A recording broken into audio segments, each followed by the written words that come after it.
ये सारे सवालों का जवाब एस्ट्रोलॉजी में कहते हैं ना, millionaires don't look after astrology, billionaires do. तो यदि आपको बिलियनर बनना है तब आप एस्ट्रोलॉजी को कंसल्ट कीजिए, नहीं तो मिलियनर तो कोई भी बन जाएगा। कोई मोटा क्यों है, कोई पतला क्यों है, कोई काला क्यों है, कोई गोरा क्यों है, तो यहाँ तक का आंसर एस्ट्रोलॉजी में है। तो बड़ी भोली भाली जनता वो तो यही समझेगा कि सब कुछ भगवान कर रहे हैं, तो जो हो रहा है सब भगवान के हाथों से हो रहा है। लॉर्ड विष्णु है, महादेव है, सब उन्हीं का किया धरा है। हम लोग तो बस एक निमित्त मात्र है। कॉमन आदमी कैसे समझे कि मेरे जीवन का बुरा वक्त आने वाला है या अच्छा वक्त आने वाला है? किसी का चंद्रमा खराब होता है कुंडली में तो वो डिप्रेशन, सुसाइड और मेंटल सिकनेस के वो शिकार हो जाता है। तो जो गौ है ना, वो 9 ग्रह के एकमात्र ऐसा प्राणी है इस पृथ्वी पे जो 9 ग्रह को अपने अंदर समाहित की हुई है एज पर एस्ट्रोलॉजी। बहुत मेहनत कर रहा हूँ, मुझे वो चीज़ें नहीं मिल रही। इंसान के जीवन में एक महादशा किसी प्लैनेट का चलता है, अलग अलग प्लैनेट का अलग अलग महादशा का समय है। सन का 6 साल है, मून का 10 साल है, मार्स का 6 साल है। स्ट्रांगली रिकमेंड करते हैं कि शादी से पहले कुंडली दिखा लेना। 100%। इनफैक्ट सब चीज़ से पहले, शादी ही क्यों। अब हमारे बॉलीवुड के सारे लोग एस्ट्रोलॉजी कंसल्ट करते हैं, लगभग।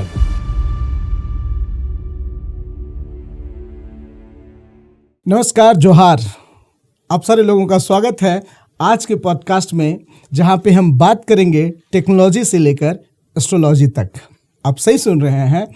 बिना वक्त जाए के हुए आइए मैं इंट्रोड्यूस करता हूं आज के मेहमान यतीन सुमन जी के आपके साथ। यतीन सुमन आईटी से बीटेक किए हैं, आईएसबी से एमबीए किया है इन्होंने, आईएसबी हैदराबाद से बीपीएससी क्वालिफाई करते हैं, गवर्नमेंट जॉब सर्व करते हैं, रांची स्मार्ट सिटी के फर्स्ट स्मार्ट सिटी के सीईओ बनते हैं और सीईओ के बाद आज की डेट में अपना एक बिजनेस कोच है, ऑथर है, कंसल्टिंग बिजनेस है और ढेर सारा एक्टिविटीज़ में इन्वॉल्व है। बट इंटरेस्टिंगली हमारे पॉडकास्ट में आपके लिए मैं लेके आया हूँ एक डिफरेंट पर्सपेक्टिव। उनका एक हॉबी है एंड दैट इज एस्ट्रोलॉजी। तो हम एस्ट्रोलॉजी को समझेंगे उनके जर्नी के माध्यम से कि एक आईआईटी आईएसबी से पढ़ा लिखा समझदार बंदा देश में टेक्नोलॉजी बिल्ड करने के बजाय एस्ट्रोलॉजी बिल्ड कर रहा है, एस्ट्रोलॉजी में इंटरेस्ट ले रहा है और इनके क्लाइंट हिंदुस्तान के बाहर से भी है। हालांकि वो बोलते हैं कि मैं कोई फी चार्ज नहीं करता हूँ। इसका मतलब नहीं है कि आप कांटेक्ट करेंगे तो फ्री में कर देंगे या शायद कर भी दें अभी। तो let's welcome in Kake talks podcast Yatin Suman ji. Sir, आपका बहुत बहुत स्वागत हमारे podcast. Thank you very much Amit ji for the kind introduction, very interesting introduction and thank you for having me here. पहली बात तो यही है कि एस्ट्रोलॉजी कैसे और क्यों? बहुत अच्छा सवाल। देखिए, कुछ लोगों के पास तभी जाते हैं जब जीवन में समस्या है, जैसे डॉक्टर, पुलिस, वकील, एस्ट्रोलॉजर भी उसी में आता है। तो मैं साइंटिफिक बैकग्राउंड, जैसा आपने कहा एकदम राइटली, और जीवन में कुछ ऐसी चीज़ें हो जाती है जो आपके कंट्रोल या नियंत्रण के बाहर है, आपको पता नहीं चलता है कि क्यों ऐसे होता है, और फिर जब आप इसके रहस्यों में घुसते हैं तब आपको वो चीज़ें आपको एस्ट्रोलॉजी की स्टडी तक ले जाती है। तो यही मेरे साथ आज से करीब 5 साल पहले हुआ था। कुछ ऐसी चीज़ें जो मुझे समझ में नहीं आ रहा था ये क्यों हुआ, मेरे साथ ही क्यों।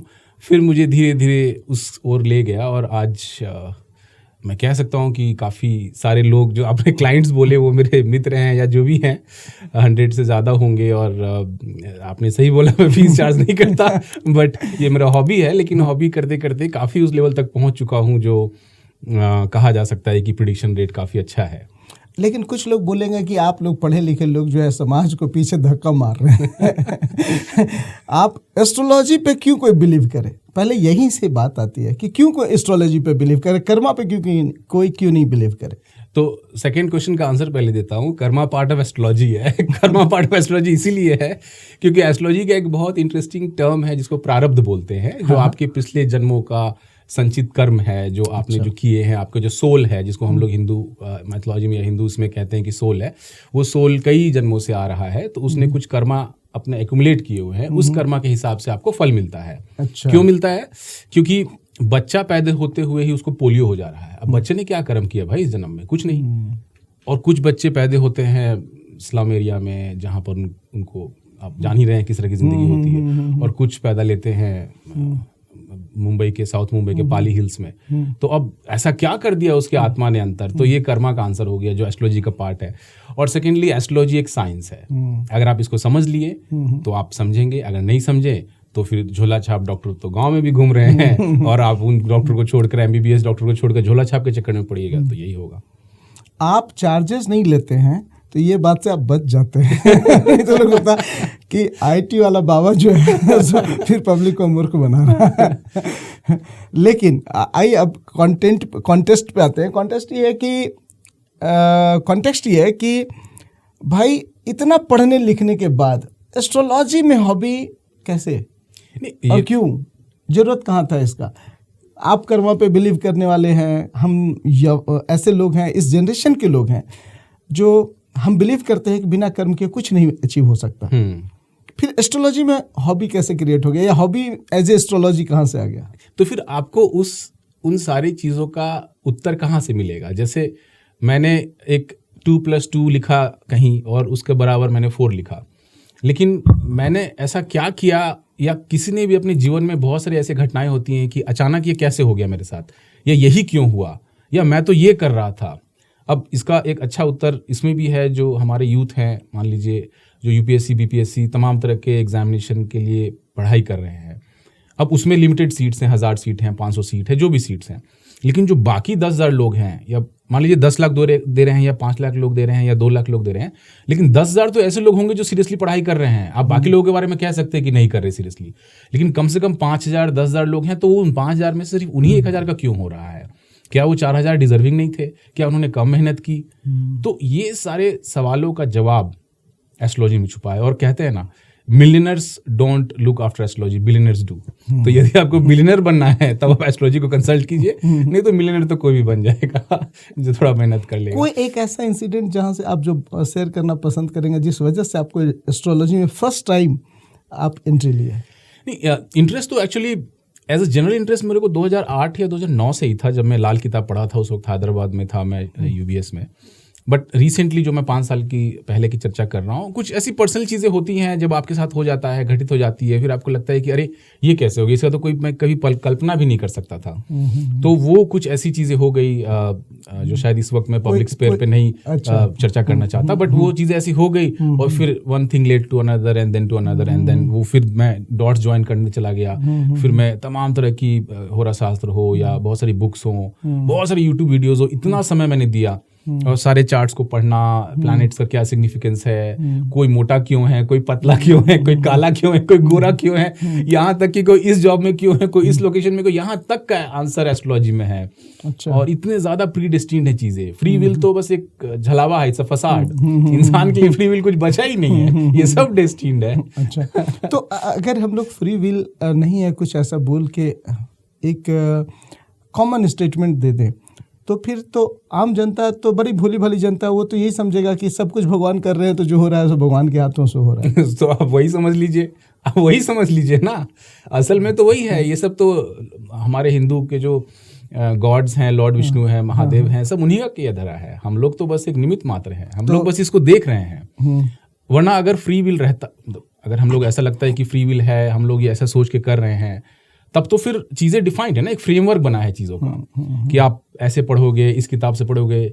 वो छोड़ दीजिए, आप एक ही माँ बाप के बच्चे, एक ही परिवेश में पैदा हुए, एक ही परिवेश में पले बड़े, 2 अलग अलग, एक बैंकरप्ट हो जाते हैं और एक वर्ल्ड के नंबर 3 बिजनेसमैन बन जाते हैं, भारत के ही। एक ब्रदर बैंकरप्ट हो गया और एक ब्रदर इतना बड़ा आदमी बन गया। कैसे? आप सोचिए, दोनों सेम माँ बाप के पैदा हुए, दोनों ने सेम परवरिश की, सब चीज सेम हो गया।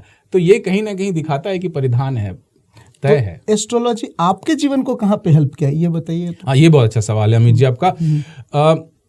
दरअसल होता क्या है कि हम लोग एस्ट्रोलॉजी को इसलिए पढ़ते हैं ताकि कुछ चीज़ें जो दिख रही हैं उसकी थोड़ी बहुत, उसके जो शौक हैं वो एब्जॉर्ब हम लोग कर ले। देखिए, जो निमित्त है, जो होना है वो तय है, उसको आप चेंज नहीं कर सकते, लेकिन उसके शौक को आप एब्जॉर्ब कर सकते हैं कि ये होने वाला है तो मैं इसके लिए प्रिपेयर्ड हो जाऊं, मैं थोड़ा सा अंडर द रडार चुपचाप अभी जस्ट इस बुरे समय को गुजार लूं, है ना। वो चीज़ आप कर सकते हैं। और दूसरा क्या है कि आप जिस क्षेत्र में जाना चाहते हैं, क्या वो क्षेत्र आपके लिए सूटेड है कि नहीं। जैसे मैं बहुत प्रयास किया कि अगर राजनीति में मुझे जाना है तो क्या मेरे लिए सूटेड है कि नहीं, कौन से प्लैनेट्स मुझे हेल्प कर रहे हैं या कौन से नहीं कर रहे हैं।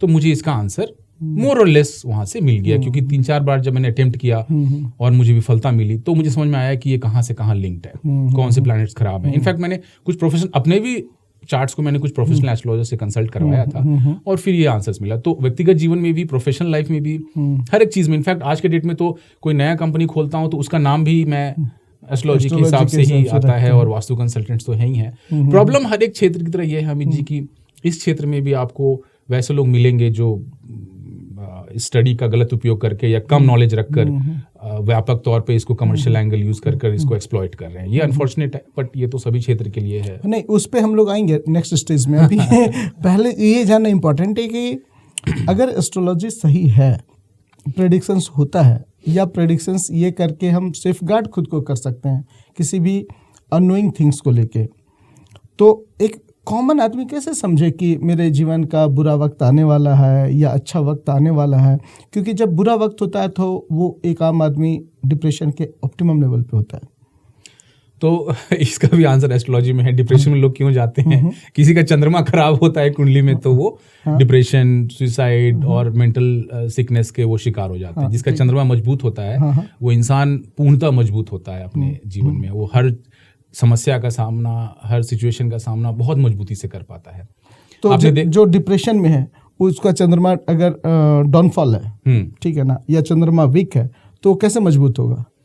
उसके बहुत सारे उपाय हैं। Meditation is one of the options जो एस्ट्रोलॉजी से भी है और साइकोलॉजी से भी मिक्स है। तो मेडिटेशन है, उसको चंद्रमा रिलेटेड रेमेडीज होती हैं बहुत सारे। तो जैसे वाटर रिलेटेड रेमेडीज, चंद्रमा रिलेटेड रेमेडीज, गौशाला में दान देना वगैरह वगैरह। तो 2-3 तरीके की चीजें होती हैं। आप बिलीव करते हैं गौशाला में दान देने से चीजें वर्क करती है? तो जो गौ है ना, गौ माता, वो 9 ग्रह के एकमात्र ऐसा प्राणी है इस पृथ्वी पे जो 9 ग्रह को अपने अंदर समाहित की हुई है, as per astrology, as per अभी कमेंट में बहुत लोग गाली देने वाला है, फिर गाय का बात कर रहे हो भाई। दुनिया तरक्की करके चांद पे चला गया, आप फिर से वापस गांव में जा रहे हैं। तो जो लोग चांद पे गए हैं अमित जी, उनकी कुंडली दिखा लीजिए पहले कि वो लोग कैसे चांद तक पहुंचे हैं। अच्छा, आप उनका कुंडली देखिए और आपको पता चल जाएगा कि आप क्यों नहीं चांद पे गए या मैं क्यों नहीं चांद पे गया। अमेरिका में भी लोग एस्ट्रोलॉजी दिखा, तो आप तो उतना दूर दूर गए हैं, बताइए। अमेरिका से सबसे ज्यादा क्लाइंट्स हैं। क्या बात, सबसे ज्यादा। हालांकि ज्यादातर लोग इंडियंस ही हैं, एनआरआईज हैं जो सेटल हैं, बट बहुत ज्यादा है वहां से, और वो लोग को बहुत ज्यादा इसमें विश्वास है। अमेरिकन जो लोकल अमेरिकन है उनको भरोसा है। देखिए, चाहे विश्वास हो चाहे नहीं हो, वो तो है ना। आप तो एस्ट्रोलॉजी के लिए 3 चीजें चाहिए, date of birth, place of birth और टाइम ऑफ बर्थ। अब सभी इंसान का तो ये 3 होता ही है। तो आप चाहे विश्वास करें या ना करें, मैं आपका उसका उल्लेख करके और मैं तो देख सकता हूँ। तो वही सिंपल बात है। तो आप चाहे विश्वास करें ना, चलिए, ये तो है। मान लीजिए आप विश्वास नहीं करते कि आपको कोलेस्ट्रॉल है, लेकिन आपको कोलेस्ट्रॉल 200 दिखा रहा है या 300 दिखा रहा है, तो आप आंख बंद कर लीजिए, नहीं मैं तो विश्वास ही नहीं करता। तो ऐसा थोड़ी होता है। अच्छा, वैलिड पॉइंट। कोलेस्ट्रॉल तो है। तो आपका time of birth, place of birth और डेट ऑफ बर्थ से आपका एक चार्ट निकल गया। अब आपका चार्ट दिख गया सामने। अब मुझे लगन चार्ट दिख रहा है, मुझे नवांश दिख रहा है, मुझे D2 दिख रहा है, मुझे सारे चार्ट दिख रहे हैं, और मुझे सामने दिख रहा है कि आपका क्या होने वाला है।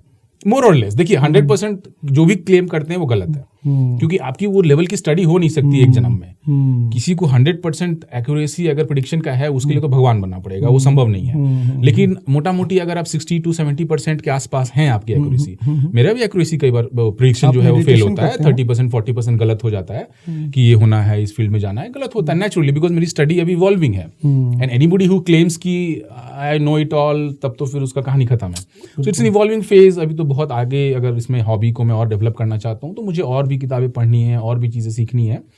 But to a large extent जितने भी काफी सीनियर लोग, समाज के काफी प्रबुद्ध लोग जो है मुझसे कंसल्ट किए हैं, they appear to be happy because they come back again, not because it is free, but because they think that I had value, because of the value, और बिकॉज ऑफ इट्स फ्री। अगर आप charge करेंगे तो हो सकता है बहुत सारे एलिगेशंस लगने लग जाए। नहीं, कोई एलिगेशन नहीं लगेगा। देखिए यार, आप निष्ठापूर्वक कोई भी काम करते हैं तो आप क्या ही एलिगेशन, आप if you do it with intent of honesty and you disclaim कि भाई ये प्रोबेबिलिटीज हैं, तो that's how you should do it. वो तो इंटेंशन पे है। अच्छा, आप मेडिटेशन करते हैं? नहीं, ऑफ कोर्स। IIT ISB वाला बच्चा भी मेडिटेशन करता है? अच्छा, तब तो हम लोग नहीं, ये सवाल पे मैं अमित जी, तो बहुत अच्छा सवाल किया आपने। मैं मेडिटेशन इसलिए नहीं करता हूँ क्योंकि मेरा चंद्रमा कमजोर है। मेरा चंद्रमा बहुत ही मजबूत है, वो लगन में बैठा है। तो मैं मेडिटेशन इसलिए करता हूँ बिकॉज हम लोग ना फिजिकल हेल्थ पे ध्यान देते हैं। जब हम लोग कॉमन पार्लेंस में मित्रों के साथ, घर वालों के साथ बात करते हैं तो अरे ये मत खाओ, ये मसाला मत खाओ, ये मत खाओ, तो फिजिकल हेल्थ पेट निकल रहा है, ये है वो है। बट मेंटल हेल्थ पे कोई ध्यान नहीं देता। हम लोग उसकी बात नहीं करते हैं, खासतौर से अपने देश में, हिंदुस्तान में इसकी बात बहुत कम होती है। तो meditation is one of the finest, most credible and ultimately amazing way to control your own temperament. मतलब इतना अगर आप इसमें बहुत अच्छे से प्रैक्टिस करके over a period of time आप इवॉल्व कर जाते हैं, तो मेडिटेशन आपको अपने मानसिक शक्ति पे इतना बहुत बेहतरीन नियंत्रण दे देता है। ऐसा नियंत्रण दे देता है कि आपको बहुत सारी चीज़ें की क्लैरिटी, बहुत सारी चीज़ों करने की क्षमता, हिम्मत, है ना, 40s की एज में कोई नया पॉडकास्ट चैनल खोलना, ये सारी चीज़ें आपको ऐसी ताकत आ जाती है। मज़ेदार बात बताता हूँ मैं कि मैं मेडिटेशन करता रहा हूँ और पिछले 4 साल से मैं, अगर मुझे आप ऑल अलोन कर देंगे तो मैं 1-1.5 घंटा बैठ सकता हूँ। Wow, amazing amazing. और आई रियली एंजॉय इट बहुत। मतलब आप बिलीव करेंगे कि फॉर्चुनेटली देखिए क्या हुआ, मैं ऑडियंस से भी शेयर करना चाहूँगा। आज मैं अपने बच्चों को मेरा ट्विंस 5 साल का है और बड़ा बेटा 8 साल का अप्रोक्स का है। मैं उसको समझा रहा था कि we are build with 5 elements. Absolutely, ठीक है ना? एब्सोल्युटली। अगर हम 5 एलिमेंट से बने हैं और ये 5 एलिमेंट हमारे अगल बगल मौजूद हैं और वो सागर है, तो उसको अगर रिक्वेस्ट करो तो हमारी बॉडी में इम्पैक्ट होता है, उसका इम्पल्स फील होता है। एब्सोल्युटली, ठीक है। तो अगर तुम इस एज से तुम समझ सको कुछ और कुछ कर सको, तो वो बोले पापा आप 4 बजे उठते हैं, मैं नहीं उठ सकता। ठीक है। और देखिए आप आए थे कि भाई पॉडकास्ट में, मैं सोचा कि हाँ ठीक है करते हैं पॉडकास्ट एक, और आपकी जर्नी पे करेंगे, एक सक्सेस स्टोरी पे करेंगे, और आप एस्ट्रोलॉजी पे बात करने लग गए। तो आई टू बिलीव कि एवरीथिंग इज डिस्टिंट। ठीक है। मैं गौशाला जाता हूँ, ओके, और मैं बताता हूँ कि जिस दिन भी मैं गाय से को अपने हाथ से घास रोटी कुछ भी खिलाया, पूरे बॉडी में एक क्या बोले कि एक एनर्जी फ्लो करता है पूरे बॉडी में। Absolutely, and I can realise it. बिल्कुल। सेकेंडली, इसलिए मैं ये सब बता रहा हूँ कि मैं चाहता हूँ कि आप चूंकि इतना बड़ा डिग्री है, इतना बड़ा अचीवमेंट है, तो और आप जैसा व्यक्ति जब किसी पॉडकास्ट पे आके ये बात बोलता है कि भाई I truly believe in astrology, तो हम जैसे लोगों का हौसला बढ़ जाता है। एब्सोल्युटली। ठीक है। तो मैं बहुत बिलीवर हूँ कि भगवान पे बहुत असीम मेरा भरोसा है। तो लेकिन मैं चाहता हूँ कि ये भरोसा आंख बंद करके लोग नहीं करें। जैसे मैं एक छोटा सा बात आपसे ही चाहूँगा कि आप इस पे अपना ओपिनियन रखें। एक व्यक्ति बोलता है कि मुझे एहसास नहीं है कि कल या परसों कैसे होने वाला है, और एक व्यक्ति बोलता है कि मुझे इस बात का एहसास है कि मेरा आने वाला समय कैसे जाने वाला है। ऐसा कैसे हो पाता है? इतना शॉर्ट ड्यूरेशन की बात तो हम लोग नहीं कर पाएंगे कि कल या मतलब परसों। हाँ, कमिंग लेकिन जो लॉन्ग टर्म है, जो व्यू है, तो हर इंसान के जीवन में एक महादशा किसी प्लैनेट का चलता है, अलग अलग प्लैनेट का अलग अलग महादशा का समय है ना। जैसे सन का 6 साल है, मून का 10 साल है, मार्स का 6 साल है, तो इस तरह से अलग अलग। तो जिस महादशा में आप हैं उस महादशा के हिसाब से चीज़ें अनफोल्ड होती हैं, depending on how that planet is placed in your लग्न चार्ट, और उस प्लैनेट का क्या इन्फ्लुएंस है आपके लाइफ में, वो मैलिफिक है, बेनिफिक है, कहाँ से एस्पेक्ट है, बहुत सारी चीज़ें होती है। Astrology is a very deep science, complex science. तो आपको वो समझना है कि उस कॉम्प्लेक्स साइंस में किस तरह से उसको पार्ट्स में ब्रेक करके हम लोग उसको चीज़ें समझ पाएं। और बहुत बार होता है कि जब आपका फेज अच्छा चल रहा है तो आप किसी चीज़ को छूते हैं वो सोना बन जाता है, और जब खराब फेज होता है तो आप 10 मेहनत कर लेते हैं लेकिन आपको सक्सेस नहीं मिलता है। और हो सकता है उससे ज़्यादा मेहनत कर रहे हो, जो आपको सक्सेस मिला उस फेज में, अच्छे फेज में, उससे ज़्यादा मेहनत कर रहे हो बट वो नहीं मिल रहा है। तो this is something that you really need to understand कि भाई ऐसा क्यों हो रहा है, why is it happening, and astrology has answers to all these questions। ठीक है। लेकिन सॉल्यूशन क्या है? सपोज कीजिए कि मैं बहुत मेहनत कर रहा हूँ, बहुत मेहनत करने के बाद भी मुझे वो चीज़ें नहीं मिल रही है, तो मुझे क्या करना चाहिए? आपको किसी प्रोफेशनल एस्ट्रोलॉजर से बात करनी चाहिए। आपको समझना चाहिए कि आपकी क्या चूक हो रही है, कहाँ पर अमिस है। जैसे आपको कोई तबीयत, मैं इसको कंपेयर करता हूँ जो हमारे ऑडियंस समझेंगी कि एक किसी का तबीयत खराब है, किसी को पेट दर्द कर रहा है या सर दर्द कर रहा है, अब वो किसी कारण से भी हो सकता है ना। अब हम ही डॉक्टर बन जाएं और हम ही बोलें कि मेरा पेट दर्द ऐसे हो रहा है या इस वजह से हो रहा है, और कुछ गलत दवाई खा लें जो ओवर द काउंटर ड्रग्स है, किसी को खा लें ऐसे करके, फिर क्या होगा? मान लीजिए उस कारण से किसी और बड़े समस्या आ गई, तब तो आप अल्टीमेटली किसी प्रोफेशनल डॉक्टर के पास जाएंगे जो चर्चित हैं, जो हॉस्पिटल में बैठ रहे हैं या डिस्पेंसरी में बैठ रहे हैं, उनसे कंसल्ट करेंगे, वो आपका कुछ जांच करेंगे, जांच में कुछ रिपोर्ट आएगा, रिपोर्ट के अनुसार वो दवाई होगी। तो एक प्रोसेस है। इसी तरह से यदि आपको लगता है कि आपके जीवन में कुछ ऐसी चीज़ें चल रही हैं जो अनायास हैं, जो अनियंत्रित हैं, जो आपके एक्सपेक्टेशंस के विपरीत हैं, तो आप जाएं, आप किसी प्रोफेशनल के पास जाएं जिनके पास नॉलेज है, जो रियल नॉलेज रखते हैं, जो होरा शास्त्र पढ़े हैं, जो वैदिक एस्ट्रोलॉजी पढ़े हैं, जो केपीएस वो सब पढ़े हुए हैं, और फिर आपको बता रहे हैं, तब आप देखिए। तो हम कैसे जानेंगे, ऐसे आम आदमी हम कैसे जानेंगे कि ये आदमी वेल क्वालिफाइड है मेरे प्रॉब्लम को एड्रेस करने? तो एक डॉक्टर को कैसे जानते हैं? एमबीबीएस का डिग्री देखिए, एमडी का डिग्री तो उनका भी देखिए उन्होंने एस्ट्रोलॉजी की डिग्री की है कि नहीं तो की कुछ है। भी लिख देते हैं। अब डॉक्टर भी कुछ भी लिख दे। नहीं, डॉक्टर के साथ देखिए, यही तो बीएचयू में एक प्रॉपर एस्ट्रोलॉजी का कोर्स होता है बनारस हिंदू यूनिवर्सिटी में, और ऐसे बहुत सारी यूनिवर्सिटीज हैं देश में जहाँ पर एस्ट्रोलॉजी का प्रॉपर कोर्स होता है, डिप्लोमा होता है, बैचलर होता है। तो आप उसमें जाइए, आप देखिए लोग किए हुए नहीं किए हुए। एक्चुअली यहाँ पे देखिए मेडिकल प्रोफेशन में मोस्टली डॉक्टर्स अच्छे हैं, बहुत मिनिमल परसेंटेज है जहाँ पे आप चीटेड हो जाते हैं। लेकिन इस पे मेरा दूसरा विचार है। ये तो चलिए आप बोल लीजिए, लेकिन मेरा राय कुछ और है इस पे। लेकिन एस्ट्रोलॉजी में मोस्टली लोग चीटेड हो जाते हैं, और बहुत मिनिमल लोग हैं आप जैसे, जो आदमी टेक्निकली बहुत साउंड है या साइंटिफिकली बहुत साउंड बात करते हैं और रेमेडीज प्रोवाइड कर सकते हैं। तो अच्छा, वैसे क्वेश्चन आपको बहुत अच्छा है। वो रीज़न ये है कि डॉक्टर एक रेगुलेटेड फील्ड है, एक इंडियन मेडिकल काउंसिल है, सरकार का रेगुलेशंस है, नियम कानून बना हुआ है, उसी के अंतर्गत आपको काम करना है। अनफॉर्चुनेटली एस्ट्रोलॉजी का कोई रेगुलेशन नहीं है। अच्छा, आप तो सरकार में थे, कोई नहीं रेगुलेशन? मैं तो इतना बड़ा पद में नहीं था कि मैं इसको रेगुलेट कर दूं, बट इसका अभी मास मार्केट एज सच नहीं है। मतलब everybody doesn't require it. Okay, मतलब हर एक को, actually everybody requires it, but everybody dispensable है। मतलब आप नहीं भी करेंगे तो आपका जीवन चल जाएगा। ठीक है। तो वो चीजें हैं। तो बट डॉक्टर का तो रिक्वायरमेंट कंपलसरी है उसमें। लेकिन सरकार अगर एक रेगुलेशन बना देती तो बहुत आदमी चीटेड हो, कुछ पैसा तो बच जाता है। 100% मैं इस बात से बिल्कुल सहमत हूँ कि now has come the time when it is important for government to bring a regulation in the field of astrology, क्योंकि बड़े पैमाने पे लोग जो है कंसल्ट कर रहे हैं एस्ट्रोलॉजर से, सोशल मीडिया में, यूट्यूब में, इंस्टाग्राम में, सब जगह हैं। और मुझे लगता है कि इट्स हाई टाइम दैट मैं आपको एक छोटा सा इंसिडेंट बताता हूँ।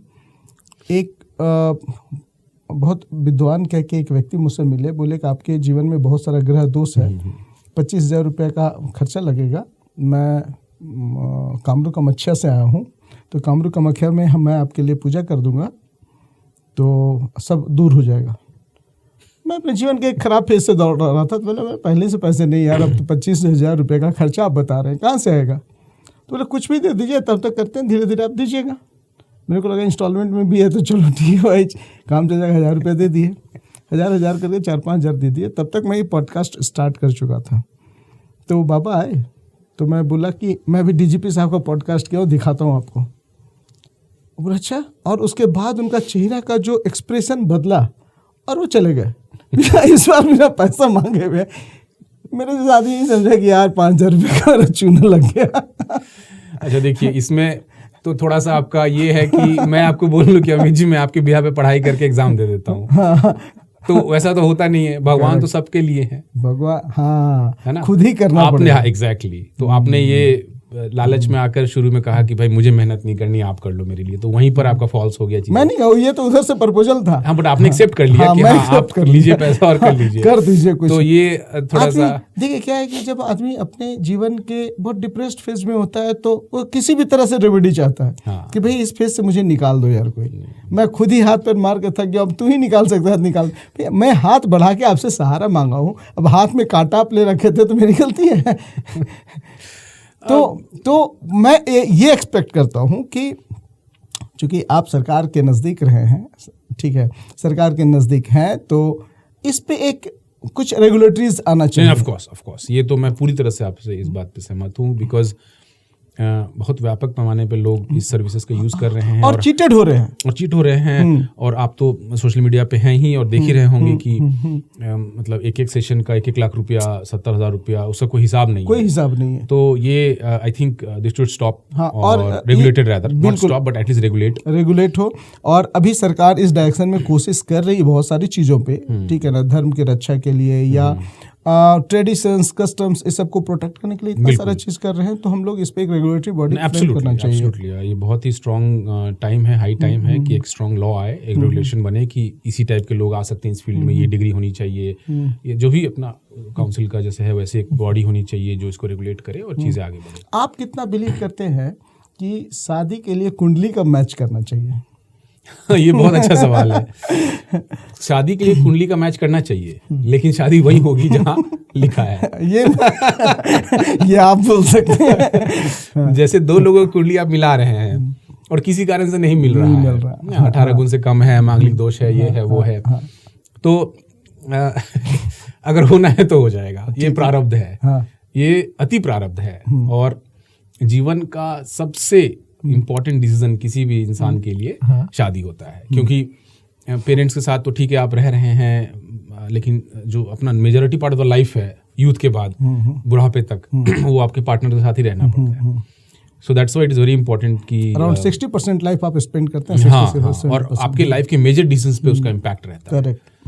तो मिला के ही करनी चाहिए मोर और लेस, लेकिन वही है जो प्रारब्ध है वही होगा। आप लाख मिला लीजिए, लाख कुछ कर लीजिए। तो मंगल दोष काटने के लिए कभी कभी हम देखते हैं कि बकरी या कुत्ता या कुतिया से ब्याह हो जाता है। ये बकरी वाला तो नहीं पता मुझे, लेकिन मंगल एक बहुत ही हाई एनर्जी प्लैनेट है एज पर एस्ट्रोलॉजी, और उस प्लैनेट को एब्जॉर्ब करने के लिए दोनों के पास वो कैपेसिटी होनी चाहिए, दोनों मांगलिक होने चाहिए, तो दोनों एब्जॉर्ब करते हैं। अगर एक मांगलिक एक नहीं है तो उस मांगलिक का जो एनर्जी है मंगल की वजह से वो एब्जॉर्ब नहीं कर पाता अदर पर्सन, जिसके कारण शादी में मिसअंडरस्टैंडिंग्स और एनर्जी दोष, और फिर वो एनर्जी सेपरेशन दे आता है, डिवोर्स हो जाता है वगैरह वगैरह। हमेशा होता है ऐसा जरूरी नहीं है, but Mangal is a very important planet. इसके अलावा भी बहुत सारे प्लैनेट्स होते हैं। 7th हाउस का लॉर्ड क्या है? 7th हाउस जो है वो शादी का घर होता है। उसके लॉर्ड कहाँ है? वो मैलिफिक है, बेनिफिक है, कहाँ प्लेस्ड है, किसका दृष्टि उस पे है, कौन से नक्षत्र में है, किस नवांश मतलब नवांशम चार्ट में कैसे दिखता है, नीच है, उच्च है, बहुत सारी चीजें होती है। आप युवाओं को क्या सलाह देंगे जो पहले से प्यार में है कि भैया प्यार करने से पहले कुंडली देख लो? प्यार करने से नहीं, शादी करने से पहले कुंडली देखो। प्यार तो हो जाता है, प्यार कोई करता नहीं है, ठीक है, प्यार हो जाता है। अब हो गया तो फंसने वाला, अगर कुंडली नहीं मैच हुआ तो? अब नहीं मैच हुआ तो 3 साल बाद आएंगे मेरे पास। अब 2 साल बाद आए, 3 साल बाद आए, कभी न कभी तो आना ही है। तो इसीलिए तो अगर किसी को बचना है तो क्या करे बेचारा जो युवा पीढ़ी है, वो क्या करे? इस जन्म के लिए तो कुछ नहीं कर सकते, अगले जन्म के लिए अपना अच्छा कर्म करे, अच्छा प्रारब्ध बनाए, ताकि वो भी किसी पाली हिल्स और मुंबई के साउथ मुंबई या न्यूयॉर्क में किसी परिवार में पैदा लें। अब इस जन्म के लिए तो जो है आप स्ट्रांगली रिकमेंड करते हैं कि शादी से पहले कुंडली दिखा लेना? 100%। इनफैक्ट सब चीज से पहले, शादी ही क्यों, बिजनेस खोलने से पहले, किसी एग्जामिनेशन में तैयार करने से पहले 6-6 साल आप गुजार देते हैं एक एग्जाम के पीछे। पूरी यूथ चले जाती है आपकी, एनर्जी ईयर्स जो प्राइम एनर्जी ईयर्स होते हैं वो चले जा रही है आपके एग्जाम के पीछे, और आप नहीं सक्सेसफुल होते हैं तो फिर क्या, आपका करियर का इतना बड़ा समय गुजर गया। और यदि आपको पहले से ही कोई अच्छा एस्ट्रोलॉजर ये बता दे कि आपका ये नहीं है लाइन, आप मत मेहनत कीजिए, वो आपको डिमोटिवेट करने के लिए नहीं। सर सच में ऐसा होता है क्या? मैं भी पूछ रहा हूँ। होता है। आपको क्या लगता है जो हमारे तमाम, लेकिन ऐसे लोग बहुत कम है, मतलब फ्रैंकली स्पीकिंग कि आप इतना एडवोकेसी करें, मैं भी करता हूँ और मानता हूँ, बट डरता हूँ भी कि भाई किसके चक्कर में पड़ जाए और कौन फिर से 5,000 रुपये ले जाएगा। नहीं, ये डर आपका सही है अमित जी, ये डर आपका 100% सही तो है। एक व्यक्ति कैसे भरोसा करे? उसके पास कुछ मंत्र बताइए, कुछ तो रिसर्च करना पड़ेगा। नहीं, उसके लिए आपको कुछ बताना पड़ेगा, इससे आप कट नहीं सकते। देखिए, ये मैं नहीं कह सकता कि मेरे पास आइए, मैं तो फ्री, मैं तो मेरी हॉबी है, नहीं, और मैं इतना लोगों को कैटर भी नहीं कर सकता। लेकिन कुछ तो टिप्स होगा कि भाई तू ये 4 चीज देख कि वो व्यक्ति जानता कि नहीं जानता, या ये 5 चीज देख जो व्यक्ति जानता है कि नहीं जानता। ये तो आपका बहुत अच्छा सवाल है आपका। बट अब कैसे बताऊं इस सवाल का? ऐसा कोई 4-5 चीज होता नहीं है। एस्ट्रोलॉजी बहुत ही कॉम्प्लेक्स साइंस है, और मैं आपको 4-5 चीज उठा के बोल दूं कि उसको अष्टवर्ग चार्ट देखने आता है कि नहीं, उसको नवांश देखने आता है कि नहीं, लग्न में क्या देख रहा है वो, या किसका इन्फ्लुएंस कितना है, बट वो सब टेक्निकल बातें हैं, कहाँ आम जनता को समझ में आएगा। Exactly. तो आई थिंक आम जनता के लिए तो यही है कि अब उनके सोशल मीडिया अकाउंट्स देखें, चर्चा करें, या किसी ऐसे जो सीनियर हैं, जैसे मान लीजिए कोई 40-50 साल के हैं, या उनके दादा दादी हैं उस एज के हैं, वो अगर किसी ऐसे एस्ट्रोलॉजर को जानते हैं जो वाकई में अच्छे हैं, क्योंकि आजकल लोग जानते हैं थोड़े बहुत बैनर कनेक्ट में है, मान लीजिए बनारस में कहीं भी हैं, तो शायद वहाँ से धीरे धीरे कुछ हो जाए, मतलब जेन्युइन लोगों के पास। मोबाइल के इस युग में कहाँ कनेक्ट सब चीज मोबाइल पे खोलेगा कोई एक वस्तु का और कोई स्टोर का, और उसके बाद वो बोलेगा बाबा ये बताइए, बाबा फोन पे उधर से ना बाबा दिखते हैं ना तो शिष्य दिखेगा। वो अनफॉर्चुनेट है, क्योंकि इसी वजह से फिर बदनाम हो जा रहा है ये फील्ड, इसी वजह से बदनाम हो रहा है ना। इसीलिए मैं पूछ रहा हूँ कि भाई कोई व्यक्ति, कोई साइकोलॉजिकल भी तो हो सकता है। जैसे मैं दो एग्जांपल देता हूँ कि अगर कोई डर का बिजनेस करना चाह रहा है, आपको डरा के कुछ लेना चाह रहा है, तो आप बच सकते हैं, अलर्ट हो सकते हैं। अलर्ट हो सकते हैं कि भाई डरा के पैसा मांग रहा है मेरे से, कि बेटा ये नहीं करोगे तो वो हो जाएगा, ये नहीं करोगे तो हो जाएगा। तो ये क्या है? दूसरा एक साइकोलॉजी ये भी हो सकता है कि कुछ ऐसी चीजें बता रहा है जो अमूमन हर किसी के जीवन में, जैसे आप परेशान हैं, कौन परेशान नहीं भाई, 150 करोड़ की आबादी वाले देश में इतना कंजेस्टेड पहले से हम लोग सब परेशान हैं, ठीक है। तो जब तक बहुत स्पेसिफिक, बहुत पर्टिकुलर कुछ बातें नहीं बताई जाए तब तक, और मतलब ये सब मेरा मानना है कि इन पर्सन मिलके भी हम एक दूसरे को समझ सकते हैं कि भाई सामने वाला कितना हम ऑथेंटिक बात रख रहा है, रादर देन कि हम फोन पे कंसल्टिंग ले लें। हाँ, ये बात आपने बहुत जेन्युइन कही अमित जी।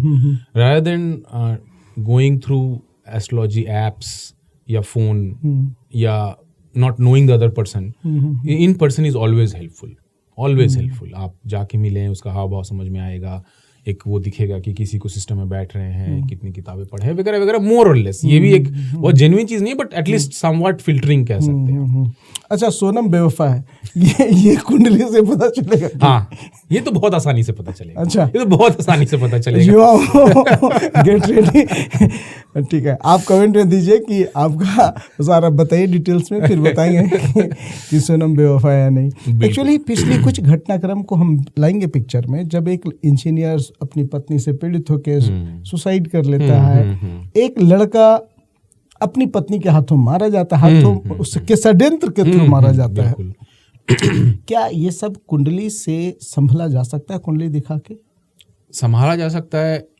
इस पे तो मैं नहीं कह पाऊंगा, बिकॉज जो प्रारब्ध है, जो डेस्टिन्ड है, वो तो होके रहेगा। ओके, पहले से जान जाएं और उसको कुशन कर लें। हो सकता है आप उतना एक्सट्रीम रिजल्ट नहीं हो सकता कहीं मिडवे रिजल्ट हो, आपका डिवोर्स हो जाए, आपकी जान बच जाए, या आप समझ रहे हैं आप, मतलब कहीं मिडवे आप जाके वो हो, मतलब आपका जो नेगेटिव चीजें हैं वो एब्जॉर्ब हो जाएं, कुछ कुशन हो जाए, या पहले से पता हो तो कुछ चीजें आप उसको ये कर लें। ये संभव है, ये निश्चित संभव है, क्योंकि जो रेमेडीज हैं, चाहे वो फास्टिंग हो, पिनेंस हो, मंत्र जाप हो, मंत्र का जाप बहुत पावरफुल है, और अच्छा, बहुत ज्यादा पावरफुल है, और जनरली भी कौन से मंत्र? जो भी आपकी कुंडली को सूट करता है उस हिसाब से। हाँ, कुंडली के अनुसार से हाँ, मंत्र का जाप बिल्कुल, करना है, कुंडली के अनुसार, कुंडली के हिसाब से। और मतलब ऐसा नहीं है कि कोई एक मंत्र है जो हर व्यक्ति जाप कर सकता है। ऐसा हो ही नहीं सकता ना, ऐसा कैसे संभव है? आपका बनावट अलग है, आपका साइकिक अलग है, आपका प्रारब्ध अलग है, आपका आत्मा अलग है। ओल्ड सोल, यंग सोल भी होता है। आपका बॉडी में जो सोल है वो ओल्ड सोल है, हजारों लाखों साल से है, या यंग सोल है, वो भी पता चल जाता है कुंडली देखकर। अच्छा, आप मोक्ष के लिए हैं या नहीं है, वो भी पता चल जाए कि केतु आपका किस हाउस में है। इससे तो ये सारी चीजें, आप कुंडली के सागर में कितना गोता लगाइएगा। इस पॉडकास्ट के बाद आप कहाँ जाने वाले हैं? मैं तो वापस पढ़ने जाने वाला। मैं अपना ओल्ड सोल है कि यंग सोल है थोड़ा पूछूंगा। बिल्कुल आप मेरे मित्र हैं, आप मेरे हॉबी में हैं। ठीक है, अभी एक और चीज जो है कंसर्न, 2-3 कंसर्न है युवाओं का जो मैं उठाना चाहूँगा। कि पहली बात तो कि ये थी कि वो करियर चूज करने से पहले एक अच्छे एस्ट्रोलॉजर को संपर्क करना चाहिए। आपको ऐसा लगता है? हाँ, निश्चित। करियर चूज करने से पहले, बिजनेस स्टार्ट करने से पहले, कोई एग्जाम की तैयारी करने से पहले, शादी से पहले, एवरीवेयर एंड एवरी हाउ। अगर यूथ सब कुछ के लिए कुंडली पे निर्भर हो जाए तो क्या लगता है कि वो अपने आप को एक्सप्लोर कर पाएगा? हाँ, ये बहुत अच्छा सवाल है। मैं ये नहीं कह रहा हूँ कि यदि आपकी कुंडली में कुछ चीज़ लिखी है, आप मान लीजिए आपकी कुंडली में लिखा है कि आपका उम्र 100 साल है, और आप जाके ट्रेन के ट्रैक के सामने खड़े हो जाइए, अल्टीमेटली आप जाके खड़े ही नहीं हो पाइएगा, वो अलग बात है, क्योंकि आपका मेंटालिटी ही वैसा हो जाएगा प्रारब्ध के हिसाब से कि आप नहीं जाइएगा। लेकिन एक गाइडेंस जरूरी है, जैसे मेंटरशिप होता है। तो मेंटरशिप, पिताजी कहते हैं कि बेटा ये कर लो, ये तैयारी कर लो, या वो कर लो, तो पिताजी भी मेंटर है ना, वो आपकी भलाई के लिए कह रहे हैं। तो एस्ट्रोलॉजी एक साइंस है। यदि कोई ऐसा एस्ट्रोलॉजर है जिसको अच्छे से उस साइंस का ज्ञान हो, देखिए 100% तो किसी को नहीं हो सकता एक जन्म में, ये संभव ही नहीं है, वो सागर है। लेकिन जितना भी परसेंटेज है, 60% है, 50 है, 70 है, तो वो गाइडेंस यदि आपको मिल जाता है, आप अपने बाल बच्चों के लिए, खुद के लिए, परिवार के लिए, तो एटलीस्ट आपको एक रफ आइडिया हो जाता है कि हाँ, ये करना है, ये नहीं करना है।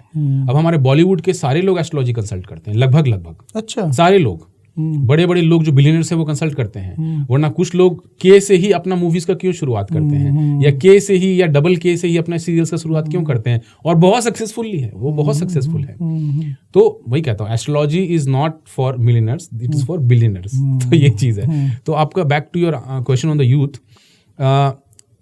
उनको ऐसा नहीं लगे कि अब कह दिया है तो मैं हो ही जाऊंगा, हालांकि हो ही जाता है, लेकिन वो कहने का जो एस्ट्रोलॉजर कह रहे हैं उनकी प्रिडिक्शन की जो रेशियो या सक्सेस है वो क्या है। भगवान तो है नहीं, वो अपनी स्टडी के आधार पे बोल रहे हैं। अब 100% वो सही बोल रहे हैं इसकी कोई गारंटी नहीं है, वो 60% सही बोल रहे हैं या 70% सही बोल रहे हैं। तो उनके 60% सही बोलने के आधार पर आपने उसकी पढ़ाई छोड़ दी, फॉर एग्जाम्पल आपने सिविल सर्विस की तैयारी छोड़ दिया या जो भी XYZ छोड़ दिया, फिर क्या होगा? मान लीजिए आपका वो 30% 40% गलत था उनका और आपका होना था, और आप हो जाते, लेकिन आपने नहीं की, तो ये एक रिस्क हमेशा मेंटेन रहता है। लेकिन अगर उनका एकदम स्ट्रांग आपके चार्ट में है कि नहीं होना है और उनकी कन्विक्शन हाई है, 2-3 और लोगों से कंसल्ट कर लीजिए, थोड़े 1000 और लगेंगे, 4000 5000 जो भी लगेगा एक्स्ट्रा और लगेगा, लेकिन एटलीस्ट आपका जीवन का 5 साल 6 साल बच जाएगा, आपका करियर कुछ और मुड़ जाएगा। तो मैं ये कहना चाहता हूँ, ये पॉइंट है। हम लोग एक चीज़ देखे हैं, डू इट योरसेल्फ। आप एस्ट्रोलॉजी में यूथ को क्या बोलेंगे डू इट योरसेल्फ में? ये बहुत रिस्की है। डू इट योरसेल्फ वही है, आपका पेट दर्द कर रहा है, कुछ दवाई खा लिए हैं, निकल गया कुछ और। हम तो भारतीय जुगाड़ू होते हैं। हाँ, वो जुगाड़ू इसलिए होते हैं क्योंकि अब या तो मेहनत नहीं करना है, या पढ़ाई नहीं करनी है, या पैसा कम है, जो भी रीज़न है। बट जुगाड़ू टेक्नोलॉजी जो है वो बहुत सस्टेनेबल नहीं है लॉन्ग टर्म में। और क्यों कोई जुगाड़ू रहना चाहता है? जुगाड़ू इसलिए रहना चाहता है क्योंकि मेरे पास रिसोर्सेज नहीं है, नॉलेज नहीं है। अब जो एंटॉप हिल और पाली हिल में रह रहे हैं या जुबली हिल्स हैदराबाद में रह रहे हैं, उनको क्या जुगाड़ करना? उनको तो फोन पे काम हो रहा है, लोग घर पे आ रहे हैं। तो आप समझ ही रहे हैं क्यों ऐसा हो रहा है। तो ये इम्पोर्टेंट है। और मैं तो आपके माध्यम से सारे यूथ को, झारखंड के, बिहार के, देश के सभी यूथ को ये कहना चाहता हूँ कि हमारे देश में एक साइकोलॉजी है या एक परसेप्शन है कि पैसा कमाना बुरा है, कोई अमीर है तो गलत तरीके से हुआ होगा, या अमीर लोगों को गलत तरीके से देखते हैं। बिल्कुल नहीं। पैसा कमाने को सेलिब्रेट कीजिए, पैसा आपका एक गोल हो उसको सेलिब्रेट कीजिए, उसके बारे में बात कीजिए। पैसा कमाइए, खूब कमाइए, लीगल तरीके से कमाइए ऑफ कोर्स, और इसके बारे में जिजोर मेहनत कीजिए और उस ओर जाइए, और अमीर बनिए, अमीर की तरह सोचिए, और अमीर लोगों से पहले तो जलना बंद कीजिए और उनके बारे में बुरा बोलना बंद कीजिए।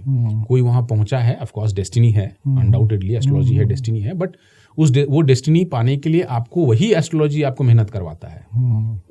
IIT निकाला मैंने तो आँख मेरा खराब हुआ, वो डिब्री में पढ़ा था, मैं दार्जिलिंग में पढ़ता था। BPSC निकाला, उसके लिए मेहनत करना पड़ा। तो हर चीज़ के लिए मेहनत करना पड़ता है। वो मेहनत भी एस्ट्रोलॉजी ही करा रहा है, of course that is right.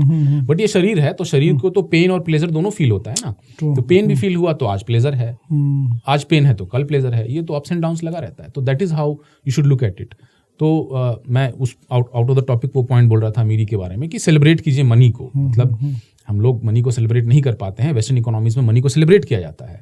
लोग यहाँ पर ग्लानी फील करते हैं कि अरे वो ये है, वो है, अमीर होगा तो 2 नंबर का काम किया होगा। ऐसा नहीं है, आप गलत फहमी में जाए। तो वो आप उस पे थोड़ा सा है ना, youth should feel more liberal about it and talk more openly about it. और मुझे जेन ज़ी पे पूरा भरोसा है कि इस चीज़ को, या ये जो एक पैराडाइम शिफ्ट है थॉट में, ये वो लाएंगी जेन ज़ी हमारे।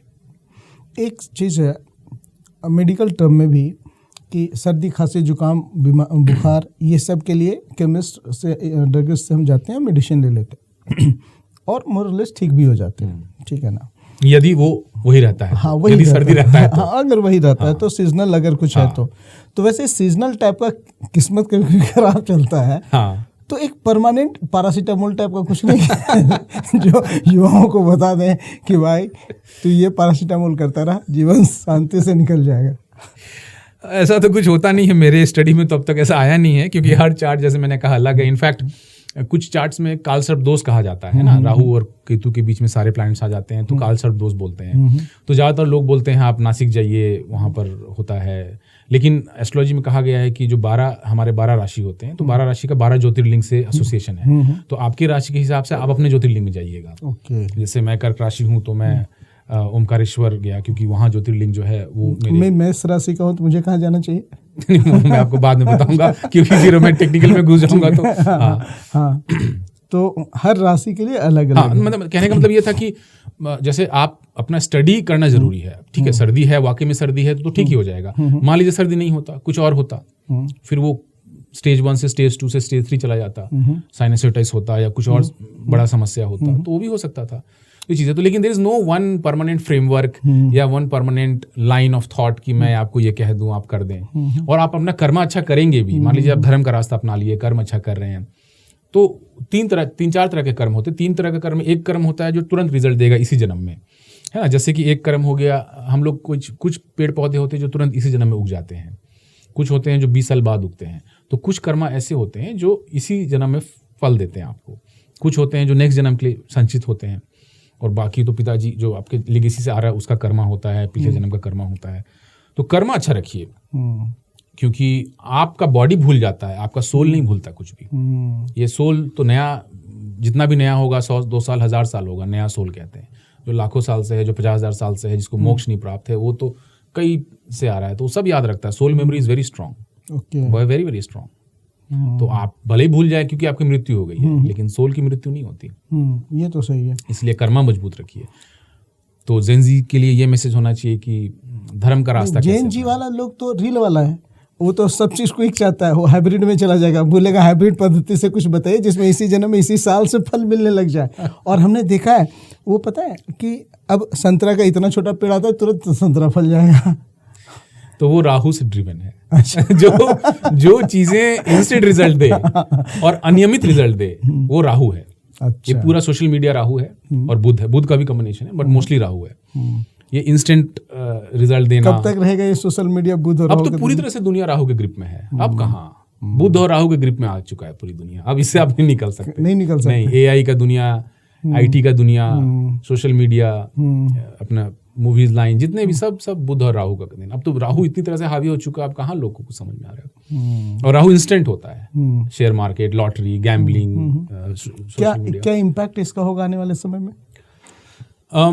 देखिए, एस्ट्रोलॉजी में 2 तरह के प्लैनेट्स होते हैं। राहु को छाया ग्रह कहा जाता है। 2 तरह के प्लैनेट्स में एक मेलेफिक, एक बेनिफिक और एक मेलेफिक। मतलब एक शुभ ग्रह होते हैं जो अच्छे रिजल्ट देते हैं, जुपिटर, वीनस, मून, इस तरह से, है ना। तो वो शुभ ग्रह के कैटेगरी में आते हैं। और एक होते हैं अशुभ ग्रह। अशुभ ग्रह नॉट एग्जैक्टली अशुभ, मतलब उसको हम लोग क्रूर ग्रह बोलते हैं, क्रूएल। राहु छाया ग्रह है, उनमें से आता है। तो जितने भी क्रूर ग्रह हैं, जैसे मंगल है, सूर्य है, शनि है, ये लोग का जो रिजल्ट होता है ना, they are very aggressive, energetic and aggressive. उसको एब्जॉर्ब करने की शक्ति सब में नहीं होती है। तो राहु जितनी तेजी से देता है, उतनी तेजी से गिराता है। अच्छा। जिस तेजी से ये सोशल मीडिया का इन्फ्लुएंस बढ़ा है, आप अचानक देखिएगा कुछ साल बाद ये धरती पे खत्म हो जाएगा, विलीन हो जाएगा। लोग वापस ह्यूमन बॉन्ड की बात करेंगे, वापस ह्यूमन रिलेशनशिप्स की बात करेंगे, वापस सोसाइटी की बात करेंगे। ये होगा हमारे आपके लिविंग हिस्ट्री में ही होगा ये। आप देखिएगा मेरी बात को, क्योंकि राहु जो चीज देता है वो अनसस्टेनेबल होता है। मोस्टली 90% से 95% चीज जो राहु देता है, राहु बहुत बहुत देता है। वो राजा बना देता है आपको रंग से। अच्छा। बिल्कुल रंग से राजा बना देगा आपको। आप कुछ नहीं थे, अचानक कुछ बन जाएंगे। वो इसलिए होता है बिकॉज राहु का नेचर ही वैसा है, लेकिन वो गिराता भी वैसा ही है। अगर आप नहीं संभल पाए, आपके बाकी प्लैनेट्स जो हैं वो स्ट्रांग नहीं है, तो उतना ही नीचे से जमीन पे गिरा देता है, कहीं आप नहीं रहिएगा। और ये होगा जिस तरह से सोशल मीडिया आप देख ही रहे इन्फ्लुएंस, और कितनी तेजी से गया, कोई इमेजिन नहीं कर सकता था। और वो आज के डेट में हम लोग क्रिएटर इकोनॉमी, डिजिटल इकोनॉमी की बात कर रहे हैं। सिर्फ राहु की देन है ये, बुध और राहु की देन। और वो उसी तेजी से जो गया ऊपर, उसी तेजी से नीचे आएगा। फिर ह्यूमन रिलेशंस की बात करेंगे। अभी 4 लोग जाते हैं हम लोग कावेरी में खाने, मतलब फैमिली के। अब देखिए खाना का ऑर्डर दे दिए है, अब वो लोग क्या कर रहे हैं? सब मोबाइल में। Exactly, everybody is their own mobile. वो फादर अपने मोबाइल में है, बच्चा को पास मोबाइल है तो वो है, मदर अपने मोबाइल पे है।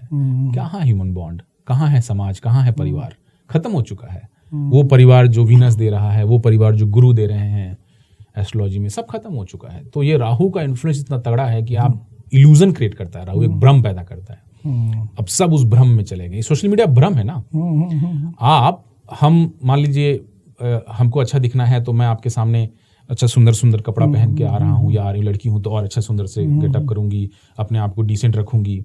सोशल मीडिया में क्या हो जाता है, जो वो प्रिंसिपल्स बदल जाते हैं, वो आपको सोचना है। आप भ्रम में आ जाते हैं सोशल मीडिया में। उधर जो देख रहे हैं वो हजारों लाखों लोग हैं, आपको जो कैमरा के उस साइड देख रहे हैं। यहाँ तो 2-3 लोग देख रहे हैं, तो आप थोड़ा सा ठीक से रह रहे हैं। और उधर लाखों लोग, हजारों लोग देख रहे हैं, वहाँ आपको आपका प्रिंसिपल्स बदल जा रहा है। तो ये सोचने वाली बात है कि किस भ्रम में आप जी रहे हैं। अच्छा, एक एग्जांपल देता हूँ। अभी वो क्रिस वाला क्या था लड़का जी, ओ ले बेटा ले बेटा दिल ना दिया, ये कौन सा ग्रह का असर था? राहु। एक लड़का जो क्या कहते हैं कि रोड पर का एक बिखरा हुआ चीज को पिक करता है, ठीक है, वो अचानक से रातों रात सोशल मीडिया स्टार बन जाता है। हमने बहुत सारे लोगों के कैसे देखे, और फिर कुछ दिन के बाद वो गायब हो जाता है।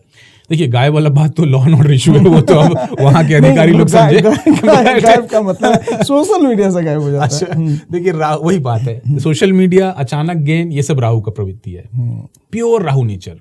राहु वो हर चीज देता है जो डिफाइंड नहीं है, जो अनडिफाइंड है, जो अनलिमिटेड है, जिसका कोई लिमिट नहीं है ना। आप जैसे सैलरी है, तो सैलरी मुझे पता है कि महीने का मुझे इतना तनख्वाह मिलेगा।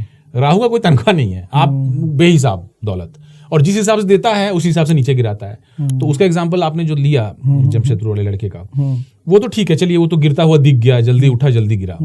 लेकिन जो अभी उठे हुए हैं और जो गिरना इंतजार है, अभी आप उसका इंतजार कीजिए। जितने भी लोग आपको सोशल मीडिया में ये क्रिएटर इकोनॉमी है, वो धराशायी हो जाएगा। वो धराशायी इसलिए होगा क्योंकि ह्यूमन बॉन्ड्स, ह्यूमन रिलेशन और ये मस्तिष्क पे इतना बुरा असर पड़ेगा बच्चों का, हम लोगों का, कि ये अनसस्टेनेबल हो जाएगा समाज रहना, फैमिली रहना। आज ही आप, जैसे मैंने एग्जांपल रेस्टोरेंट का दिया, खत्म हो गया है। कहाँ एंजॉयमेंट है? कहाँ एक दूसरे से बात कर रहे हैं कि ये चाउमीन खराब है या ये मंचूरियन अच्छा है? अब तो रील्स पे किसी और ही दुनिया में हम लोग भ्रम में जी रहे हैं। बिल्कुल। तो राहु एक ग्रह है जो इल्यूजन में रखता है पूरे समाज, पूरी दुनिया जो सोशल मीडिया में है, मोबाइल में, पूरी तरह से इल्यूजन में है। चलिए, राहुल से आगे बढ़ते हैं राहुल तक। राहुल पीड़ित है, क्यों? क्योंकि सोनम बेवफा है। तो अब वो राहुल बेचारा क्या करे, उसके लिए जीवन में क्या उपाय है? देखिए, तो प्यार तो एक अलग अफीम है, एक अलग नशा है, और नशे और अफीम वाले लोगों को पहले रिहैबिलिटेशन सेंटर में डालना है। अब रिहैबिलिटेशन सेंटर के लिए एस्ट्रोलॉजी एक एनेबलर हो सकता है। हाँ। कि देखो, अब उसके माता पिता बोलेंगे, देखो बेटा, ये तुम अभी पीड़ित हो। कहाँ माता पिता से बोलता, वो रूम बंद करेगा, दरवाजा। आज का खबर मैं बताता हूँ, आज पेपर में मैं पढ़ रहा था, एक लड़की सुसाइड कर ली। क्यों? क्योंकि उसका बॉयफ्रेंड से झगड़ा हुआ। वो बेचारा 250 किलोमीटर से, बेचारा मैं बोल रहा हूँ, पता नहीं कुछ लोग ऑब्जेक्ट भी कर देंगे, 250 किलोमीटर बाइक चला के आया उसको रोकने के लिए, और तब तक एवरीथिंग इज फिनिश्ड। अब पुलिस धर के उसको ले गई। अब सोनम बेवफा, राहुल का पीड़ित होना, अब किस पे क्या है? तो बात फिर से आता है कि एस्ट्रोलॉजर को वो कांटेक्ट करे, तो कब करे, कैसे करे, किससे करे? अब जैसे मैंने बोला, ये तो रिसर्च का विषय है। आपको देखना पड़ेगा कि जो लोग, जो एस्ट्रोलॉजर सोशल मीडिया पे हैं, उनकी रेटिंग क्या है, रिव्यूज़ क्या हैं, लोग उनको पसंद कर रहे हैं, नहीं पसंद कर रहे हैं, कितने चर्चित हैं, उनके प्रेडिक्शंस के बारे में जो उनके क्लाइंट्स हैं उनका क्या कहना है, पेड अनपेड का डिफरेंस समझ में आना चाहिए। या आपके कोई नेटवर्क में लोग हैं जो उनसे सलाह लिए। मैं ये पूछ रहा था कि सपोज कीजिए मैं मेंटली डिस्टर्ब हूँ, तो should eye contact astrologer? Yes, without why not doctor? You should consult doctor also. अच्छा, मैं कहाँ कह रहा हूँ कि आपको डॉक्टर, साइकोलॉजिस्ट या साइकियाट्रिस्ट? डेफिनेटली। मैं ये नहीं कह रहा हूँ कि ये द ऑल्टरनेट मीडियम है, but this is an important medium. Okay, हाँ, मतलब डॉक्टर के पास भी जाएं, साइकोलॉजिस्ट, साइकियाट्रिस्ट और एस्ट्रोलॉजिस्ट। एब्सोल्युटली, क्योंकि एस्ट्रोलॉजर आपको आपके प्लैनेट्स, आपके चार्ट्स के हिसाब से गाइडेंस देंगे कि क्यों आपका मून वीक है, क्या कर सकते हैं, क्यों आप ऐसे मेंटल वीकनेस में हैं, है ना, और आपका दशा कब सुधरेगा। जैसे आपको मान लीजिए पता है कि 2027 से आप बहुत अच्छा, आपका गोल्डन पीरियड आ रहा है, और 2026 आप झेल जाओगे, आप बोलोगे अंडर द रडार रहूंगा मैं, ठीक है, कम कमाऊंगा, चुप रहूंगा, किस तरह से मैं गुजार देता हूँ। अगर आपको पता है और वो एक्यूरेट, मतलब मोर और लेस एक्यूरेट है, 70% एक्यूरेसी का प्रेडिक्शन है। अगर आपको पता ही नहीं है और आपको लग रहा है अब तो मेरा जिंदगी खत्म हो गया, मैं 5 साल से सफर कर रहा हूँ, मैं जाके कूद जाता हूँ, तो वो बहुत बड़ा डिफरेंस मेक करता है। At the same time you should be in touch with your parents, with doctor, psychologist to get rid of the mental problem. तो वो दोनों चीज साथ चलनी चाहिए, मेरा पॉइंट ये है। आगे बढ़ाते हैं हम इसको कि सपोज कीजिए कि हम गए, वो बोल देते हैं अंगूठी ले लो, बोलते हैं रुमाल दान कर दो, तो कौन सा प्रोसेस, प्रक्रिया को फिर आदमी सही माने? वो बोलेंगे कि मैं आपके जगह पे 108 महामृत्युंजय जाप करवा देता हूँ, मैं ही कर देता हूँ मंदिर में। तो पीपल गेट कन्फ्यूज्ड कि भाई यही साहब बोल रहे हैं सब हम कर देंगे, हमें खाली पैसा लक्ष्मी दान करना है। तो लक्ष्मी पहले से नहीं थी, अब फिर से दान मांग रहे हैं। देखिए, 3 सवाल आपने किया। पहला, मैं थर्ड वाले का पहला आंसर देता हूँ। भगवान, जैसे मैं पहले भी बोला, भगवान सबके लिए हैं, जितना आपके लिए है उतने मेरे लिए हैं, उतने सबके लिए है। भगवान का रास्ता मंत्र जाप है, नाम जाप है, आप वो कीजिए जो भगवान आपको पसंद है। तो कहाँ पे एक मंत्र पैरासीटामोल टाइप का बनता है? आप कोई पैरासीटामोल वाला मंत्र नहीं है, जो आपको पसंद है। आपको भगवान शिव पसंद है तो शाम सदाशिव आप जपिए, शाम सदाशिव जो भगवान पसंद है। हाँ, ये हुआ ना भगवान पैरासीटामोल, कि जो भगवान आपको पसंद है उसी का नाम जाप लीजिए। बिल्कुल। आपको विष्णु भगवान पसंद है तो आप ओम गोविंदाय नमः, जो आपको मन करे। मंत्र तो आजकल अवेलेबल है बहुत इजीली, तो आप वो कर लीजिए। जो देवी पसंद है देवी का मंत्र जप कीजिए और लगातार कीजिए, मन में कीजिए, उठते कीजिए, सोते कीजिए। आप देखिए आपके जीवन में चेंज आएगा। आप भगवान तो एक्सेस है, दूसरों को क्यों पैसा दे रहे हैं? आप लक्ष्मी दे रहे हैं दूसरों को, मतलब आप काम, एक तरह से काम चोरी है ये। मतलब अपना मेहनत की बजाय कभी मेहनत आउटसोर्स थोड़ी हो सकता है। तो पंडित जी यही कहते हैं। वो कौन पंडित जी कहते हैं मुझे नहीं पता, मैं ऐसे भाई मुझे देते, मैं दान कर, दान में सब तो लेने के लिए तैयार है। वो बेकार। अब जैसे मैंने बोला ना कि आप खुद कीजिए मेहनत, खुद मंत्र जाप कीजिए, खुद आप मतलब भगवान के करीब जाइए, मेडिटेशन कीजिए, आत्मचिंतन कीजिए। बहुत सारा आपको बहुत राह खुलेगा। जब भगवान पे छोड़ देते हैं तो वो तो पिता है हमारे हैं, माता हमारी है, सब। और थोड़ी आगे चलते हैं। हम लोग 5 एलिमेंट से बने हैं। मेरा एक कोर बिलीव है, मैं आपसे चाहता हूँ कि आपका एक ओपिनियन है कि जिस 5 एलिमेंट से हम बने हैं वो पांचों एलिमेंट इस वर्ल्ड में, इस यूनिवर्स में अवेलेबल है। तो क्यों नहीं हम उसी 5 एलिमेंट को सीधे पुकार लें कि भाई हम तुम्हारे हिस्सा हैं, ठीक है ना, मेरे इस बुरे वक्त में तुम थोड़ा सहारा दे दो। नहीं, वो एलिमेंट जो है वो हमारे, जैसे साइंस ये कहता है कि हम लोग 70% वाटर हैं। हमारे सेल्स, हमारी बॉडी में 70% वाटर है। तो अब हम सिर्फ वाटर को ही पुकारें क्योंकि मेजोरिटी पुकारे, बाकी 4 एलिमेंट्स का नहीं, 5 एलिमेंट को पुकारें। नहीं, 5 एलिमेंट्स में आपके पास पहले बात तो वो एनर्जी नहीं है। वो एनर्जी जो चाहिए उन 5 एलिमेंट्स को पुकारने के लिए वो किसी भी इंसानी क्षमता के बियॉन्ड है। क्यों? वो सिर्फ प्रभु के पास है। एक मैं यहाँ पे सवाल फिर से लूँगा। आप महाभारत हम लोगों ने देखा है, जब नदी में स्नान होता था तो हम नदी से नदियों की पानी को सूर्य का नमस्कार करते हुए देते थे और मंत्र जाप करते थे, पुकारते थे। हाँ ठीक है, समय के साथ ये कल्चर ख़त्म हो गया। फिर हमारे ज़माने में जब मैं नहाता था तो मेरे दादाजी मुझे एक मंत्र बताए कि भाई नहाने वक्त इस मंत्र का जाप कर लो, ठीक है ना, इससे जो जल है वो पवित्र रहेगा। तो 70% तो हम पवित्रता वैसे भी हासिल कर लिए। हाँ, कर लिया आप। और जो बोतल वाला पानी पी रहे हैं वो पवित्र कहाँ गया? दिन भर जो काम कर रहे हैं और जो नल जल जब सड़ा हुआ पानी महक रहा है उसका क्या? देखिए, ये जो एनर्जी चाहिए इसको नियंत्रित करने के लिए वो इंसानी क्षमता के बियॉन्ड है। अच्छा। मेरा ये मानना है। और ये जो हम लोगों के पास जो एक्सेस है वो अपने अंतरात्मा को और प्रभु साथ, प्रभु के पास सब चीज है। उनके पास सारा एलिमेंट्स है, 5 हैं या 10 हैं। हमें तो 5 एलिमेंट्स पता है, हो सकता है कि और हो किसी पैरेलल यूनिवर्स में। मल्टीवर्स का कॉन्सेप्ट है, बहुत सारे यूनिवर्स हैं, है ना। कहा जाता है कि भगवान विष्णु के नाभि से निकलता है यूनिवर्स। तो वो जब मल्टीवर्स का कॉन्सेप्ट है तो हो सकता है किसी और यूनिवर्स में 10 एलिमेंट्स हों, हमें नहीं पता, लेकिन हमें प्रभु पता है। हम अपने अंतरात्मा को प्रभु से कनेक्ट करेंगे और उस कनेक्शन से, उस माध्यम से अपने अंतरात्मा का चेतना को जगाएंगे और अपने धर्म का रास्ता अपनाएंगे और उस पर चलेंगे। बाकी चीजें अपने आप हो जाएंगी, बाकी चीजें अपने आप हो जाएंगी। आप बांध बनाइएगा, पानी अपने आप रुक जाएगा। आप कह रहे हैं पानी को पूजा करो, वो डायरेक्शन मोड़ लेगा, ये संभव नहीं है। इंसानी चेतना में संभव नहीं है क्योंकि उस जो एनर्जी लेवल चाहिए वो पारलौकिक है, मतलब वो इस लोक का नहीं है। एक व्यक्ति जो रोज सुबह अपनी दुकान का शटर उठाता है इस उम्मीद से कि आज मेरा व्यापार अच्छा होगा, और शटर उठाने के बाद सबसे पहले वो लक्ष्मी गणेश का पूजा करता है, उसके लिए आप क्या सलाह देंगे? बिल्कुल करना चाहिए। पूजा एक माध्यम है अपने अंतरात्मा से कनेक्ट करने के लिए, अपनी चेतना से कनेक्ट करने के लिए। एक कामनेस आता है और एक मोटिवेशन आता है, कम से कम इंस्पिरेशन आता है कि आज का दिन कुछ करूं। और लगता है कि कोई मेंटर मेरे ऊपर हाथ रखे हुए है कि कुछ खराब होगा तो मैं संभाल लूंगा या संभाल लूंगी, तो माँ लक्ष्मी संभाल ले या गणेश भगवान संभाल ले। तो वो एक कॉन्फिडेंस देता है अपना काम करने के लिए। सभी को करना चाहिए अपने अपने धर्म के हिसाब से। अच्छा, आपका स्टडी क्या कहता है, वैदिक ज्योतिष का इतिहास कैसे शुरू हुआ? वैदिक ज्योति का इतिहास तो 5000 कहा जाता है कि 5000 साल है, और फिर उसके बाद चीजें लिखी गई, फिर वेद का हिस्सा बन गया, फिर वेद का हिस्सा बना, फिर अलग अलग, जैसे ताम्रपत्र पे कुछ लिखा गया। कुछ लोग कहते हैं कि ताम्रपत्र लिखा गया 2000 साल पहले, जो अभी तक रखा हुआ है तमिलनाडु में, और संगम लिटरेचर में भी रखा गया। उससे में हर इंसान का अलग अलग निकल जाता है और एक्यूरेट प्रेडिक्शन रहता है।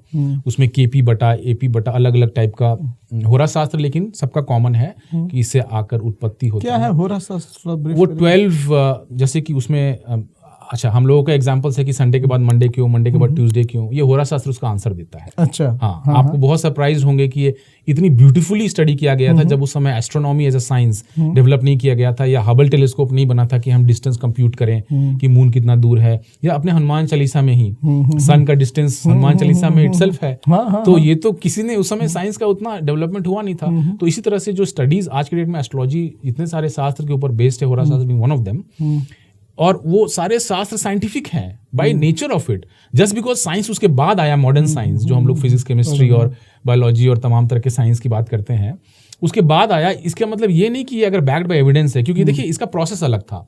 हम लोग टिपिकली जो आर्गुमेंट आप भी ले रहे थे और टिपिकली जो लोग समाज में लेते हैं कि ये साइंस नहीं है, बकवास है, क्यों? क्योंकि साइंस एविडेंस पे बेस्ड है। क्या एविडेंस? न्यूटन के माथा पे एप्पल गिरा तो वो सोचने लगा अरे ये नीचे ही क्यों गिरा, उस सेब ऊपर क्यों नहीं उड़ गया, या दाहिने क्यों नहीं गया, बाएं क्यों नहीं गया, मेरे माथे पे क्यों गिरा।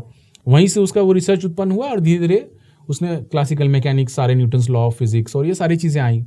तो अब क्या हुआ कि एज अ साइंटिस्ट मैं उसको मान लिया, क्योंकि उसका प्रमाण मुझे मिल गया, और एक मैथमेटिक्स जो कैलकुलस बना, मैथमेटिक्स बना, उसके हिसाब से मैंने उसका LHS = RHS करके मैंने प्रूव कर दिया कि ये तय है। फिर न्यूटन लॉ ऑफ फिजिक्स भी डिफीट हो गया जब क्वांटम आया। क्वांटम थ्योरी के हिसाब से जब एटम की बात करते हैं, जब मॉलिक्यूलर लेवल की बात करते हैं, तो न्यूटन लॉ अप्लाई नहीं करता है। फिर वेव थ्योरी आया। अब तो बहुत ही अलग लेवल का हम लोग डीप रिसर्च करके पार्टिकल और मास और एनर्जी का डुअलिटी का कंसेप्ट पे आ गए हैं। हाइजेनबर्ग का प्रिंसिपल आया तो साइंस इवॉल्व किया। तो जब हाइजेनबर्ग का प्रिंसिपल आया या क्वांटम थ्योरी आया तो न्यूटनियन लॉ इनवैलिड हो गया। लेकिन जब तक ये नहीं आया था तब तक तो न्यूटन ब्रह्मा थे पूरे यूनिवर्स के, वही था मेरा क्वांटम, ये जो मैकेनिकल फिजिक्स था वही था। तो मैं ये कह रहा हूं कि जब तक कोई नया साइंस का आविष्कार नहीं होता तब तक पिछले वाला रहता है। इसी तरह से एस्ट्रोलॉजी सबसे, या वैदिक साइंस इससे पहले आ चुका है। जब कोई योजन नाप नहीं पाया था यहाँ से सन तक का, तब तक हमारे हनुमान चालीसा में लिख चुके थे तुलसीदास कि ये कितना योजन का है। तो इस पे क्वेश्चन करना अब ये फैशन है कि क्या है, I don't know, but evidence इसका हमारे जीवन एक प्रमाण है। जो लोग चेतना को मानते हैं, जो लोग कॉन्शियस को मानते हैं, जो लोग सोल कर्मा को मानते हैं, वो वैदिक साइंस को मानेंगे। और इस पूरे के पूरे जो एंशिएंट एस्ट्रोलॉजी से लेकर आज तक जो आया है स्टडी, ये एक यूनिवर्सल प्रिंसिपल की तरह ये चल रहा है। इसको कोई डिफीट नहीं कर पाया। अनफॉर्चुनेटली जो क्वैक्स हैं, जो वैसे लोग हैं जो कम स्टडी किए हैं और इस फील्ड में आ गए हैं, that is where the problem is. वो फिर मार्केट में गलत नाम, प्रचार प्रसार गलत हो जाता है, ये ठग रहे हैं वगैरह वगैरह करके वो फिर डिस्टॉर्ट हो जाती है चीजें। कितना आपका बिलीव है कि अंगूठी, पत्थर, ये सब से चीजें बदलती है जीवन में? मेरे पास इसका कोई एम्पेरिकल एविडेंस नहीं है, फ्रैंकली आप मुझसे पूछे तो। मतलब मैं इस पोजीशन में हूं कि मैं आपको रेकमेंड कर सकता हूं, किसी को भी फॉर दैट मैटर, कि क्या पहनना चाहिए। बट बहुत सारे लोगों ने मुझसे, और जो अगर मेरे कुछ लोग जो मुझसे संपर्क किए हैं एस्ट्रोलॉजी के लिए, अगर वो देख रहे होंगे तो उनको ये ध्यान होगा कि मैं उनको कहा हूँगा कि आप ये जो जेमस्टोन्स है मेरे हिसाब से वर्क नहीं करता, बट वर्स्ट केस में ये वर्क करेगा जब अब लगेगा कि things are not working as per. But मेरे लिए फर्स्ट ऑलवेज है मंत्र जाप। मंत्र जाप, या आप उसको बोलिए भगवान का नाम जाप, जो बोलिए, फर्स्ट वो है। सेकेंड है donations, giving something out of charity, मतलब नॉट रियली इकोनॉमिक डोनेशन, आप अपना लेबर भी डोनेट करें, आप मंदिर पे जाएं, वहाँ कुछ काम करें, या आप ऐसे कोई भी प्लेस पे जाए जहाँ पर आप काम कर सकते हैं, रिलीजियस हो चाहे चैरिटेबल प्लेस हो, वो सेकंड है। फिनांस होता है, मेडिटेशन वगैरह। Third and last is gemstone. मेरे पास कोई एम्पेरिकल एविडेंस नहीं है कि जेमस्टोन वर्क करता है, बट कहा जाता है कि ये वर्क करता है। तो बहुत बड़ी इंडस्ट्री बन गया है, ऑलमोस्ट 1 लाख करोड़ का इंडस्ट्री है इंडिया में जेमस्टोन्स का। Can you believe it? Literally? हाँ। 1 लाख करोड़ का। और ये ग्रो कर रहा है बहुत तेजी से, क्योंकि वही हम लोग जो हैं थोड़े से आउटसोर्स करना है, हमारे मेहनत को आउटसोर्स करना है, हमारे जो मंत्र उच्चारण करना है वो आउटसोर्स करना है, क्योंकि हम राहुल हैं। तो बस ये पहनना है। मैं तो कुछ नहीं पहनता, तो मैं भी नहीं पहनता, छोड़ चुका हूँ सब। बट उस पर मैं आऊँगा, लेकिन उससे पहले आपने एक बात कहा, मंत्र जाप करवाना या करना आपकी प्राइमरी लिस्ट होती है, प्राइमरी टास्क होता है। बिल्कुल। क्या और पूजा, मतलब पूजा के साथ वही बात है। क्या ये एनर्जी साधने का एक तरीका है? Absolutely Amit ji, that's a bullseye. मतलब आपने जो बोला है 100% We are built with mass and energy. Energy ही, मास तो एक result energy, E = mc²। Albert Einstein का फॉर्मूला आप भी जानते ही होंगे। तो mass can always get converted to energy. Mass is just a result of energy being blocked by something. जब एनर्जी किसी एक यूनिवर्स से दूसरे यूनिवर्स में जा रहा है और उसको रोक दिया जाता है, तब शायद वो मास बन जाता है। तो हम एक पैरासीटामोल ड्राइव करते हैं कि अगर आप मेडिटेशन या ध्यान में बैठ के किसी भी मंत्र का जाप करेंगे तो कोई भी समस्या से आप निकल सकते हैं। थोड़ा समय लगेगा लेकिन निकल सकते हैं। बिल्कुल निकल सकते हैं। मंत्र जाप करने की, अगर आपको मंत्र नहीं भी आता है तो आप भगवान का नाम जाप कीजिए। वही बात एक ही आप है। और बैठ के नहीं, आप रेगुलर ऐसी आदत बना लीजिए, जैसे आप किसी भी हाल में किसी भी पोजीशन आप एडिक्टेड हो जाइए। एग्जैक्टली आप एडिक्टेड हो जाइए नाम जप करने के लिए, मंत्र जप करने के लिए, भगवान का नाम जप करने, बस मन में कर लीजिए। ऑफिस में है, मन में कर लीजिए। सोनम के बजाय श्याम का नाम लेना है। श्याम का लीजिए, महादेव का लीजिए, विष्णु का लीजिए, जिसका लेना है ले लीजिए। नहीं, सोनम का भी लीजिए, अच्छी सोनम भी। सोनम तो हर सोनम बेवफा नहीं होती और हर आदमी राहुल भी नहीं होता। हर आदमी राहुल भी नहीं होता, बिल्कुल। आगे बढ़ते हैं हम लोग कि दूसरी चीज आपने बोला कि मंत्रोच्चारण के बाद दूसरा चीज जो आप बोलते हैं वो क्या है? Donations, penance. डोनेशंस, हाँ, या कुछ दान देना, कुछ दान देना, गाय का सेवा करना, ये भी आपने बताया। इसका क्या इम्पैक्ट आप दिखते हैं? देखिए, गाय वाले के केस में मैं पर्टिकुलर आंसर देना चाहता हूँ। जो 9 ग्रह होते हैं हमारे, आप हिंदू में जानते हैं, तो 9 ग्रह अलग अलग होते हैं, उनके लिए अलग अलग पूजा है। तो अगर गाय का आप करते हैं तो सारे 9 का 9 ग्रह का पूजा हो जाता है। ये ब्यूटी है, इतना पावरफुल है गाय का। गाय सेवा, गौ सेवा जो है इतना पावरफुल है। उनका सेवा मतलब 9 ग्रह का सेवा। आपको किसी एक ग्रह के पास जाना ही नहीं है, आप सीधे 9 का 9 ग्रह का कर सकते हैं। लेकिन वो है कि आपको लॉन्ग टर्म पे, मतलब एक IIT और MBA और सरकारी ऑफिसर और इतना डिग्री लेके आदमी बोल रहा है गौ सेवा करो। भाई मैं भी एग्जांपल हूँ, गौ सेवा तो मैंने किया और मेरे को फल मिला। मेरे को फल ये मिला कि मैं मानसिक शांति पाया। ये इसमें कोई दो मत नहीं है। और दूसरा, पहला हो गया। दूसरा, जैसे कि डोनेशंस क्यों इंपॉर्टेंट है? डोनेशंस मतलब एक्चुअली वर्ड हिंदी में, इंग्लिश में थोड़ा सा गलत साउंड कर रहा है। मतलब जो चैरिटेबल दान करना, मतलब कोई चैरिटेबल दान, मतलब इकोनॉमिक दान हो गया, या फिर आप जाके कहीं पर अपना समय दे रहे हैं कोई, तो वो इम्पोर्टेंट इसलिए क्योंकि वो आपका जो प्रारब्ध है, जो आपका प्रारब्ध है, जो जहां से आप लेके आए हैं पुराने जन्म का, उसको वो कुशन करता है। वो दिखता है कि आप, जैसे शनि, हमारे एस्ट्रोलॉजी में कहा जाता है कि शनि जो है वो न्याय के देवता है ना। जब उनका पीरियड आता है, चाहे वो ढैया हो या वो 7.5 हो या उनका महादशा हो या अंतरदशा, तो वो बोलते आप बेटा, अब तुम आए हो मेरे क्लच में, अब बताओ उसका बही खाता खोलो। तो वो पहले का खोलेंगे, कुकर्म किए रहेगा तो उसको बुरा हाल कर देंगे। तो वो जब उनका आता है ना, तो ये जो दान वाला बात मैं कर रहा हूँ, जो चैरिटी वाला बात कर रहा हूँ, क्योंकि शनि के नजर में सब बराबर है। आप जितने भी बड़े इंसान हो, बड़ा छोटा सिर्फ डेस्टिनी है, आपके अच्छे कर्म हैं जो आप आज यहाँ पहुंचे हो। लेकिन उस पद का या जहां भी आप पहुंचे हैं, अगर आप दुरुपयोग कर रहे हैं अपने पर्सनल गेन के लिए, तब निश्चित तौर पे वो आपका बुरा कर्म में लिखाया जा रहा है। और इसका फल इसी जन्म में आपके नेक्स्ट जनरेशन को मिलने वालेगा या उसका नेक्स्ट जनरेशन को मिलेगा, और आपके आत्मा को उसके अगले जन्म में मिलेगा। ये तय है, ये निहित है, इसको कोई नहीं बदल सकता।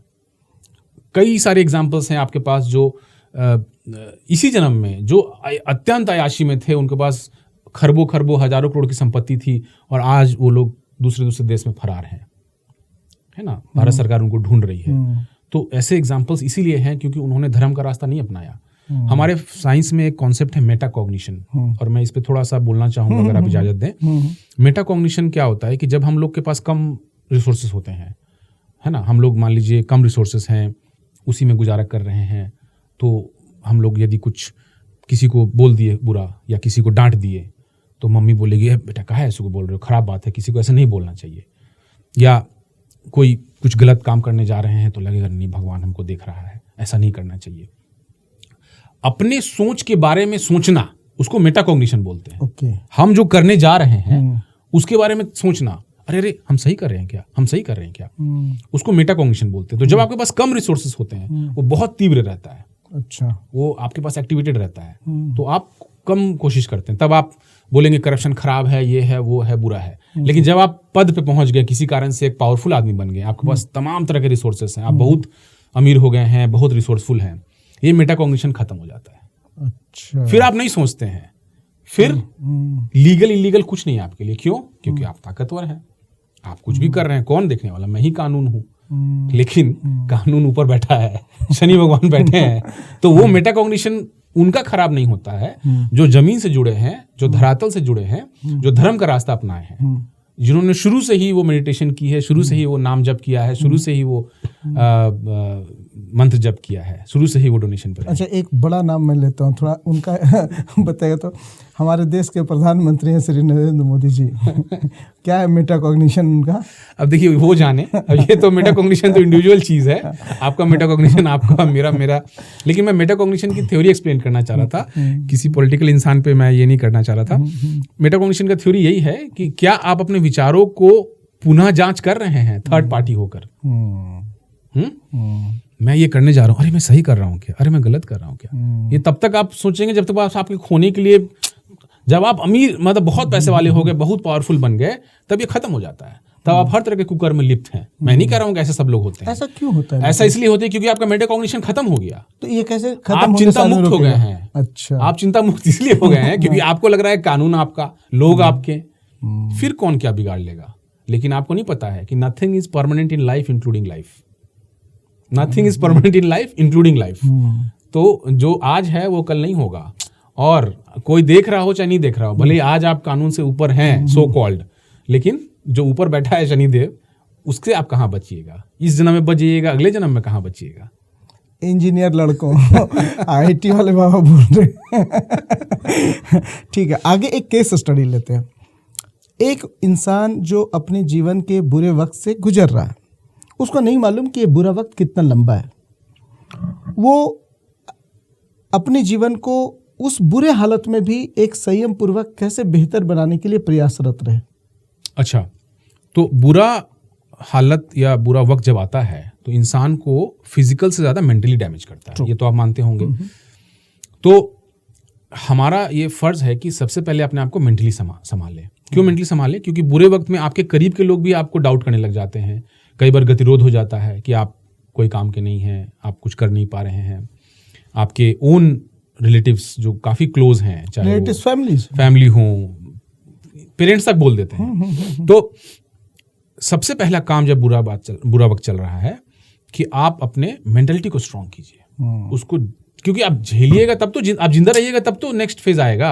आप झेलने के लिए सक्षम ही नहीं है तो फिर आप बचिएगा कहाँ उस बुरे फेज से। सुसाइड्स जो हो रहे हैं, डिप्रेशन जो हो रहे हैं, उसी का नतीजा है क्योंकि आपकी मेंटलिटी कमजोर है, चंद्रमा कमजोर है आपकी इसमें। तो मेडिटेशन को अपनाइए, पॉजिटिव चीजों की तरह सोचिए, पॉजिटिव लोगों के साथ रहिए। एक बढ़िया एग्जांपल मुझे याद आया, जैसे महाभारत में जब 14 वर्ष का उसको वनवास हो गया था, तो बोले जाओ तुम इंद्र का ध्यान करो। बिल्कुल तुम हनुमान जी का पूजा करो। वो ऐसा, मतलब बुरे वक्त, वो कहते हैं कि 14 साल का वनवास है भाई, तुम राजकुमार थे, जंगल में बिताना है, तो तुम इतना ताकत गेन कर लो कि जब वो वनवास से निकल के आए तो अगली पीढ़ी चीजों के लिए तैयार हो गया। तो मतलब ये हो एकदम ठीक, आपने बहुत अच्छा एनालॉजी दिया अमित जी। ये जो बुरा वक्त है ये मेंटली तोड़ देता है इंसान को। फिजिकली तो ठीक है आप संभाल लेंगे, लेकिन मेंटली टूट जाने के बाद आप बहुत मुश्किल में पड़ जाते हैं। और इंसान, मेरा मानना है कि अकेले आया है अकेले जाएगा। कोई नहीं है आपका, सिर्फ आप हैं अपने लिए, और समाज में चलाने के लिए पैसा है।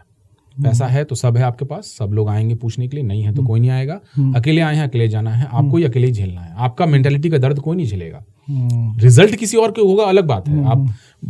आपके परिवार पे रिजल्ट हो नेचुरली, क्योंकि रिसोर्सेज आप दे रहे हैं या जो भी है, बट ये मेंटली आप स्ट्रांग कर लीजिएगा। तो यूथ को लेकर या सभी लोगों को लिए है कि जब भी बुरा फेज आए, सबसे पहले work on your mentality, work on your mental strength. Meditate regularly, spirituality का सहारा लीजिए, धर्म का सहारा लीजिए, भगवान का पूजा प्रार्थना कीजिए। नॉट फॉर एनी एक्सपेक्टेशन कि हे भगवान हमको ये दे दो वो दे दो, कुछ नहीं। अरे भगवान से मांगिएगा तो आप अपने हिसाब से मांग रहे हैं। आप भगवान से बोल रहे हैं कि हमको 1 करोड़ दे दीजिए, भगवान बैठा है आपको 1000 करोड़ देने के लिए, बोलेगा जा, ये तो 1 करोड़ मांग दिया। तो आप बोले कि भगवान जो आपको अच्छा है आप दीजिए, आप मत मांगिए, वो करना है करेंगे, प्रारब्ध है, लिखा हुआ है। आप अपने आप को मेंटली स्ट्रांग कीजिए बुरे वक्त में, ताकि जब आप उससे उभरें तो आप, ये बुरे वक्त पे जिंदा भी तो रहना है आपको। आप पागल ही बन जाइएगा तो कीजिएगा क्या? तो वो इम्पोर्टेंट है। So my only lesson to people, जो आपके क्वेश्चन का है, कि be mentally strong and do things that will make you mentally strong, develop human bonds, है ना, और एडिक्शन से बचिए।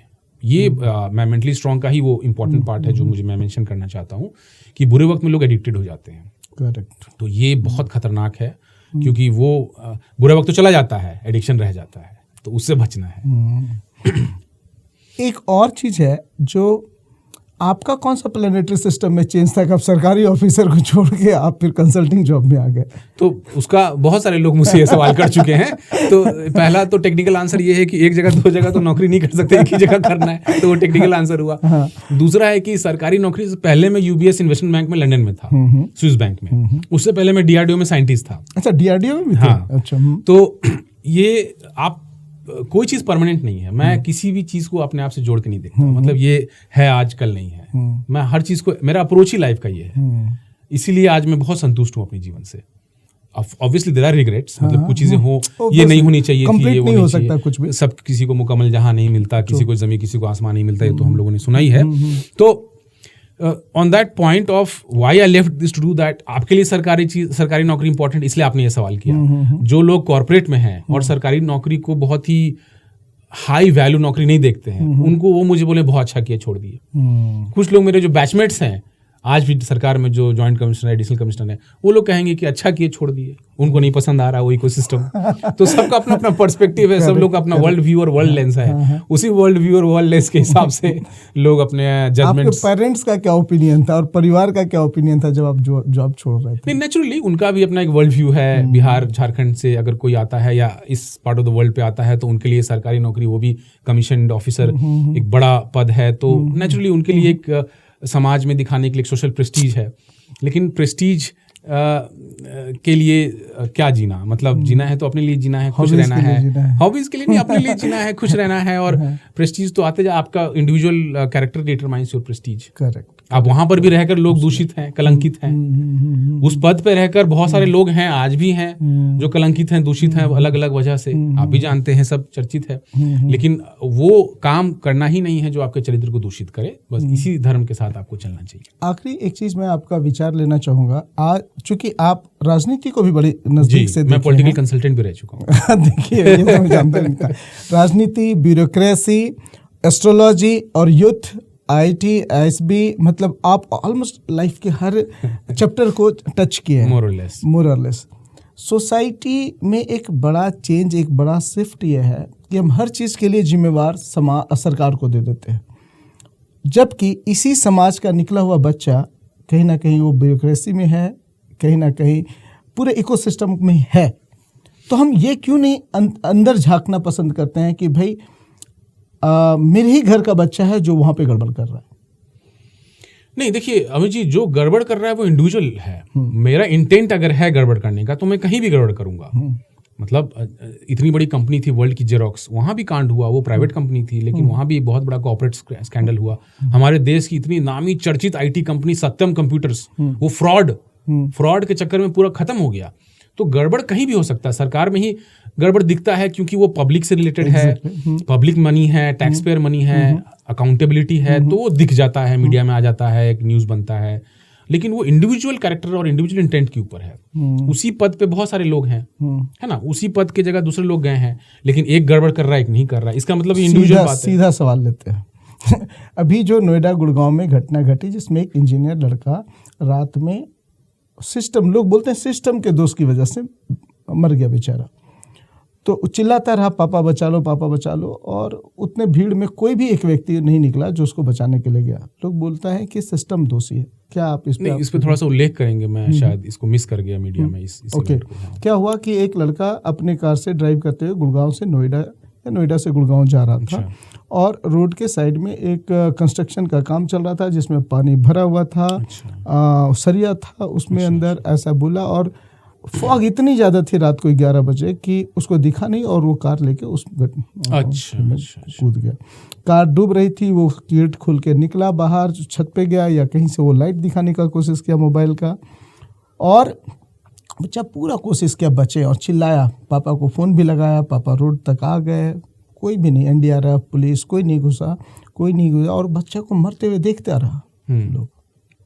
देखिए, ये तो अफसोसजनक है, अनफॉर्चुनेट है ये इंसिडेंट, बट आप बेसिकली ये पॉइंट करना चाह रहे हैं कि गलती किसकी है? मैं ये जानना चाहता हूँ कि एज ए समाज के हम कितने जिम्मेवारी लेने को तैयार हैं, और कौन जिम्मेवार है इन सब चीज़ों के लिए, कहाँ पे लूप? देखिए, ये तो रेगुलेशन है, आपका कानून, आपका रेगुलेशन देश में बहुत स्ट्रांग है।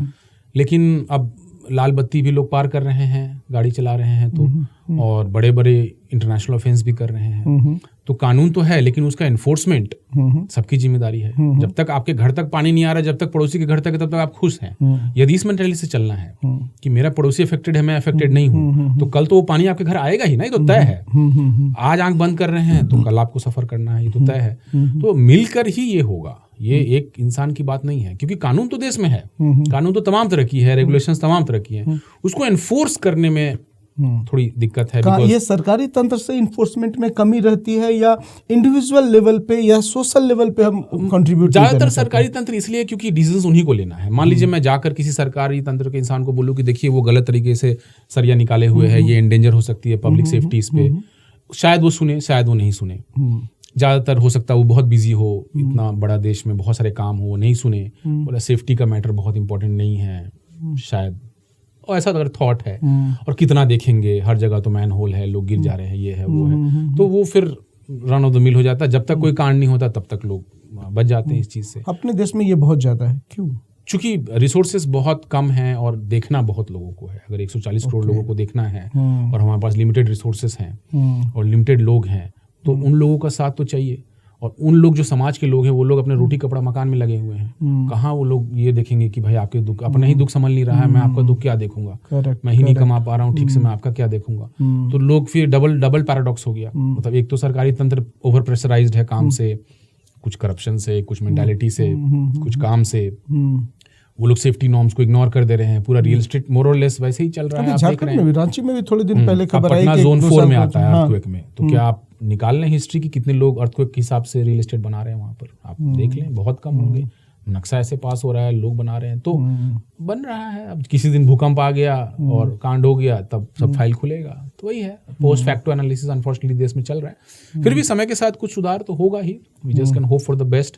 और जो समाज में प्रबुद्ध लोग हैं, जो रिसोर्सफुल लोग हैं, शायद वो कुछ कदम बढ़ाएं इसके लिए। तो शायद, हालांकि बहुत चीजें चेंज हुई हैं with the advent of social media. Positives भी हैं, सिर्फ सोशल मीडिया का नेगेटिव्स नहीं है, पॉजिटिव्स भी हैं। कोई भी कुछ कर रहा है आजकल, लोग फोटो ले रहे हैं, कोई करप्शन का चीजें हैं, फोटो ले लेते हैं, वीडियो ले लेते हैं, पुलिस वाले का हो कुछ भी हो, तो वो आई है, वो अवेयरनेस आया है। और वो वीआईपी कल्चर के अगेंस्ट भी काफी चला है, ताकि देश में सारी लाल बत्ती हट गई है, एज यू नो। तो वो अच्छा है, सोशल मीडिया की पॉजिटिव्स वो भी हैं, तो चीजें होंगी। आप स्मार्ट सिटी के सीईओ रह चुके हैं जी। जिस देश में गरीबी इस कदर है कि लोग रोजमर्रा के लिए मर रहे हैं, वहाँ पे स्मार्ट सिटी कितना वैल्यूबल क्या बोले इनिशिएटिव है? नहीं, तो मेरा सवाल यह है कि दोनों क्यों नहीं कोएग्जिस्ट कर सकता है? ऐसा थोड़ी है कि गरीबी हटेगी तभी स्मार्ट सिटी बनेगा। अच्छा, या सिर्फ स्मार्ट सिटी बन रहा है, गरीबों के लिए कोई प्रोग्राम ही नहीं है, ऐसा भी नहीं है। मैं सीधे सीधे लाइन पे सवाल पूछता हूँ, क्यों नहीं हम ये मान लें कि स्मार्ट सिटी के नाम से आप कमीशन खोरी का जाल बिछा रहे हैं? क्यों नहीं आप रिसोर्स पे खर्च कर रहे हैं? आपने पहले सवाल में क्या बोला कि सरकार के पास रिसोर्स की कमी है, तो बट रिसोर्स पे सरकार खर्च कर रही है अमित जी। जैसे आज के डेट में ये 6ठा साल है जब वो प्रधानमंत्री का जो खाने का योजना है, अन्नपूर्णा योजना, जो 70-80 करोड़ लोगों को हायरिंग लेकिन तो नहीं कर रही। जैसे मैं सीधी सी बात बताता हूँ कि अभी विनोबा भावे यूनिवर्सिटी, एक यूनिवर्सिटी है, आप जान रहे हैं, हजारीबाग में 1.5 लाख बच्चे पढ़ते हैं। रेगुलर फैकल्टी 50, 60, 70 भी नहीं है जो ऑन पेरोल है, मतलब एडॉक पे है। तो मेरा कंसर्न से इस बात से है कि आप हायरिंग क्यों नहीं करते, आप इंफ्रास्ट्रक्चर डेवलपमेंट पे क्यों करते? क्या गवर्नमेंट की पॉलिसी? इंफ्रास्ट्रक्चर डेवलपमेंट हो रही है ना, जैसे नए नए रोड्स बन रहे हैं, हाईवेज बन रहे हैं, इतने हाईवेज बन चुके हैं इंडिया में कि सारा रिकॉर्ड टूट चुका है, नए नए ट्रेन आ रहे हैं, वंदे एक्सप्रेस है। करेक्ट। तो फोकस कहाँ है वो इंपॉर्टेंट है। और क्वेश्चन ये नहीं होना चाहिए कि गरीबी पूरी तरह से हट जाए तब मैं स्मार्ट सिटी पे फोकस करूँ या रेलवे पे फोकस करूँ, दोनों को एग्जिस्ट करें। हाँ, ट्रू, एग्रीड, लेकिन बैलेंस्ड हो। लेकिन अब आते हैं कि फिर हायरिंग क्यों नहीं हो रही? क्योंकि मैं एक एंगल देख पा रहा हूँ कि अभी पब्लिक सेक्टर में हायरिंग कम है, इंफ्रास्ट्रक्चर डेवलपमेंट पे बहुत जोर है। बैलेंस क्यों नहीं कर रही सरकार? देखिए, हायरिंग एक कॉस्ट है गवर्नमेंट को, और वो परमानेंट कॉस्ट है। और ये कॉस्ट रेवेन्यू एक्सपेंडिचर के तौर पे हर साल लागत चलते जाता है। और उसका जो एफिशिएंसी और प्रोडक्टिविटी है गवर्नमेंट रिसोर्सेज का as compared to corporate resource, वो बहुत कम है। तो जो, जैसे मान लीजिए आप 10 रुपया दे रहे हैं सैलरी, उसका जो प्रोडक्टिविटी आ रहा है वो 10 रुपये से बहुत कम है। एज कम्पेयर टू कॉर्पोरेट में अगर 10 रुपये किसी को दे रहे हैं तो शायद वो 20, 30, 40, 100 रुपये दे रहा है। तो ये जो अंतर है, इस अंतर को ब्रिज करने के लिए सरकार ने पॉलिसी चेंज करके कॉन्ट्रैक्ट हायरिंग शुरू कर दी कि अब आप कंपनीज को आउटसोर्स कर दें, उनके झमेला है, अब वो सारा कॉन्ट्रैक्ट पे लोग आएंगे, हायर एंड फायर। डायरेक्टली तो कर नहीं सकती क्योंकि वो तो बवाल बच जाएगा पॉलिटिकली, तो इनडायरेक्ट तरीके से ये हो रहा है और हायरिंग लिमिटेड होनी चाहिए और होना भी चाहिए। यही रेलवे का एक टाइम पे 15 लाख के आसपास कर्मचारी थे, आज शायद 11 लाख या 12 lakh, if I am correct, उसके आसपास है। तो वो छटनी भी या VRS दिया गया, वो सब किया गया क्योंकि इतना हेवी बर्डन है। पर्सनल कॉस्ट 70% 60% होता है टोटल कॉस्ट का, बहुत हेवी कॉस्ट होता है। वो तब तक वर्क करता है जब तक कि आप उस कॉस्ट का अधीन निकाल ले रहे हैं। 100 रुपया दे रहे हैं तो 200 रुपया आ रहा है या 100 रुपया ही आ जाए, लेकिन अगर उसके अंदर आ रहा है या उसके नीचे आ रहा है तो इमेजिन कर सकते हैं वो सीधा मनी डाउन द ड्रेन है। तो आप जैसे कि बिजनेस कोच भी, आप सरकार को क्या कोचिंग देते हैं इस मामले में? सरकार मुझे हायर करे एज अ बिजनेस कोच तो मैं सरकार को दूंगा। मेरे से बहुत इंटेलिजेंट और बहुत सारे लोग हैं जो ऑलरेडी सरकार में है, सरकार को जरूरत पड़ेगी तो रहेगा। लेकिन कभी सरकार आपसे बोली नहीं कि यतीन अब यार स्मार्ट सिटी छोड़ो आओ और थोड़ा कंसल्टिंग हमें बिजनेस पे भी दे दो? कोई बोले मुझे तो मैं रेडी हूँ, मैं तो मोर देन हैप्पी हूँ if anybody wants to come at whichever level, party level और गवर्नमेंट लेवल और व्हिचएवर लेवल। बहुत शानदार। दोस्तों, हम बात करते हैं यतीन सुमन जी से, जो एक बिजनेस कोच हैं, एक कंसल्टेंट हैं और सरकार के साथ बहुत सारे एक्टिविटीज़ में इन्वॉल्व रहे हैं। IIT से BTech हैं, ISB से MBA है, जैसा कि मैं ड्यूरिंग द पॉडकास्ट भी बोला हूँ। उम्मीद करता हूँ हम एस्ट्रोलॉजी विषय इसलिए भी चूज किए थे, मैं चाहता था कि इस एंगल से बातचीत करें कि एस्ट्रोलॉजी सिर्फ अज्ञानता का प्रतीक नहीं है। ज्ञानी लोग भी और पढ़े लिखे समृद्ध लोग भी एस्ट्रोलॉजी में बिलीव करते हैं।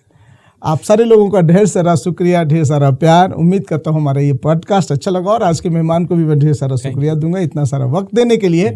आपके कमेंट का इंतजार रहेगा। हम जानना चाहेंगे कि आप इस पॉडकास्ट से क्या ड्राइव करते हैं। Thank you so much. Thank you Amit ji. Thank you sir. Thank you.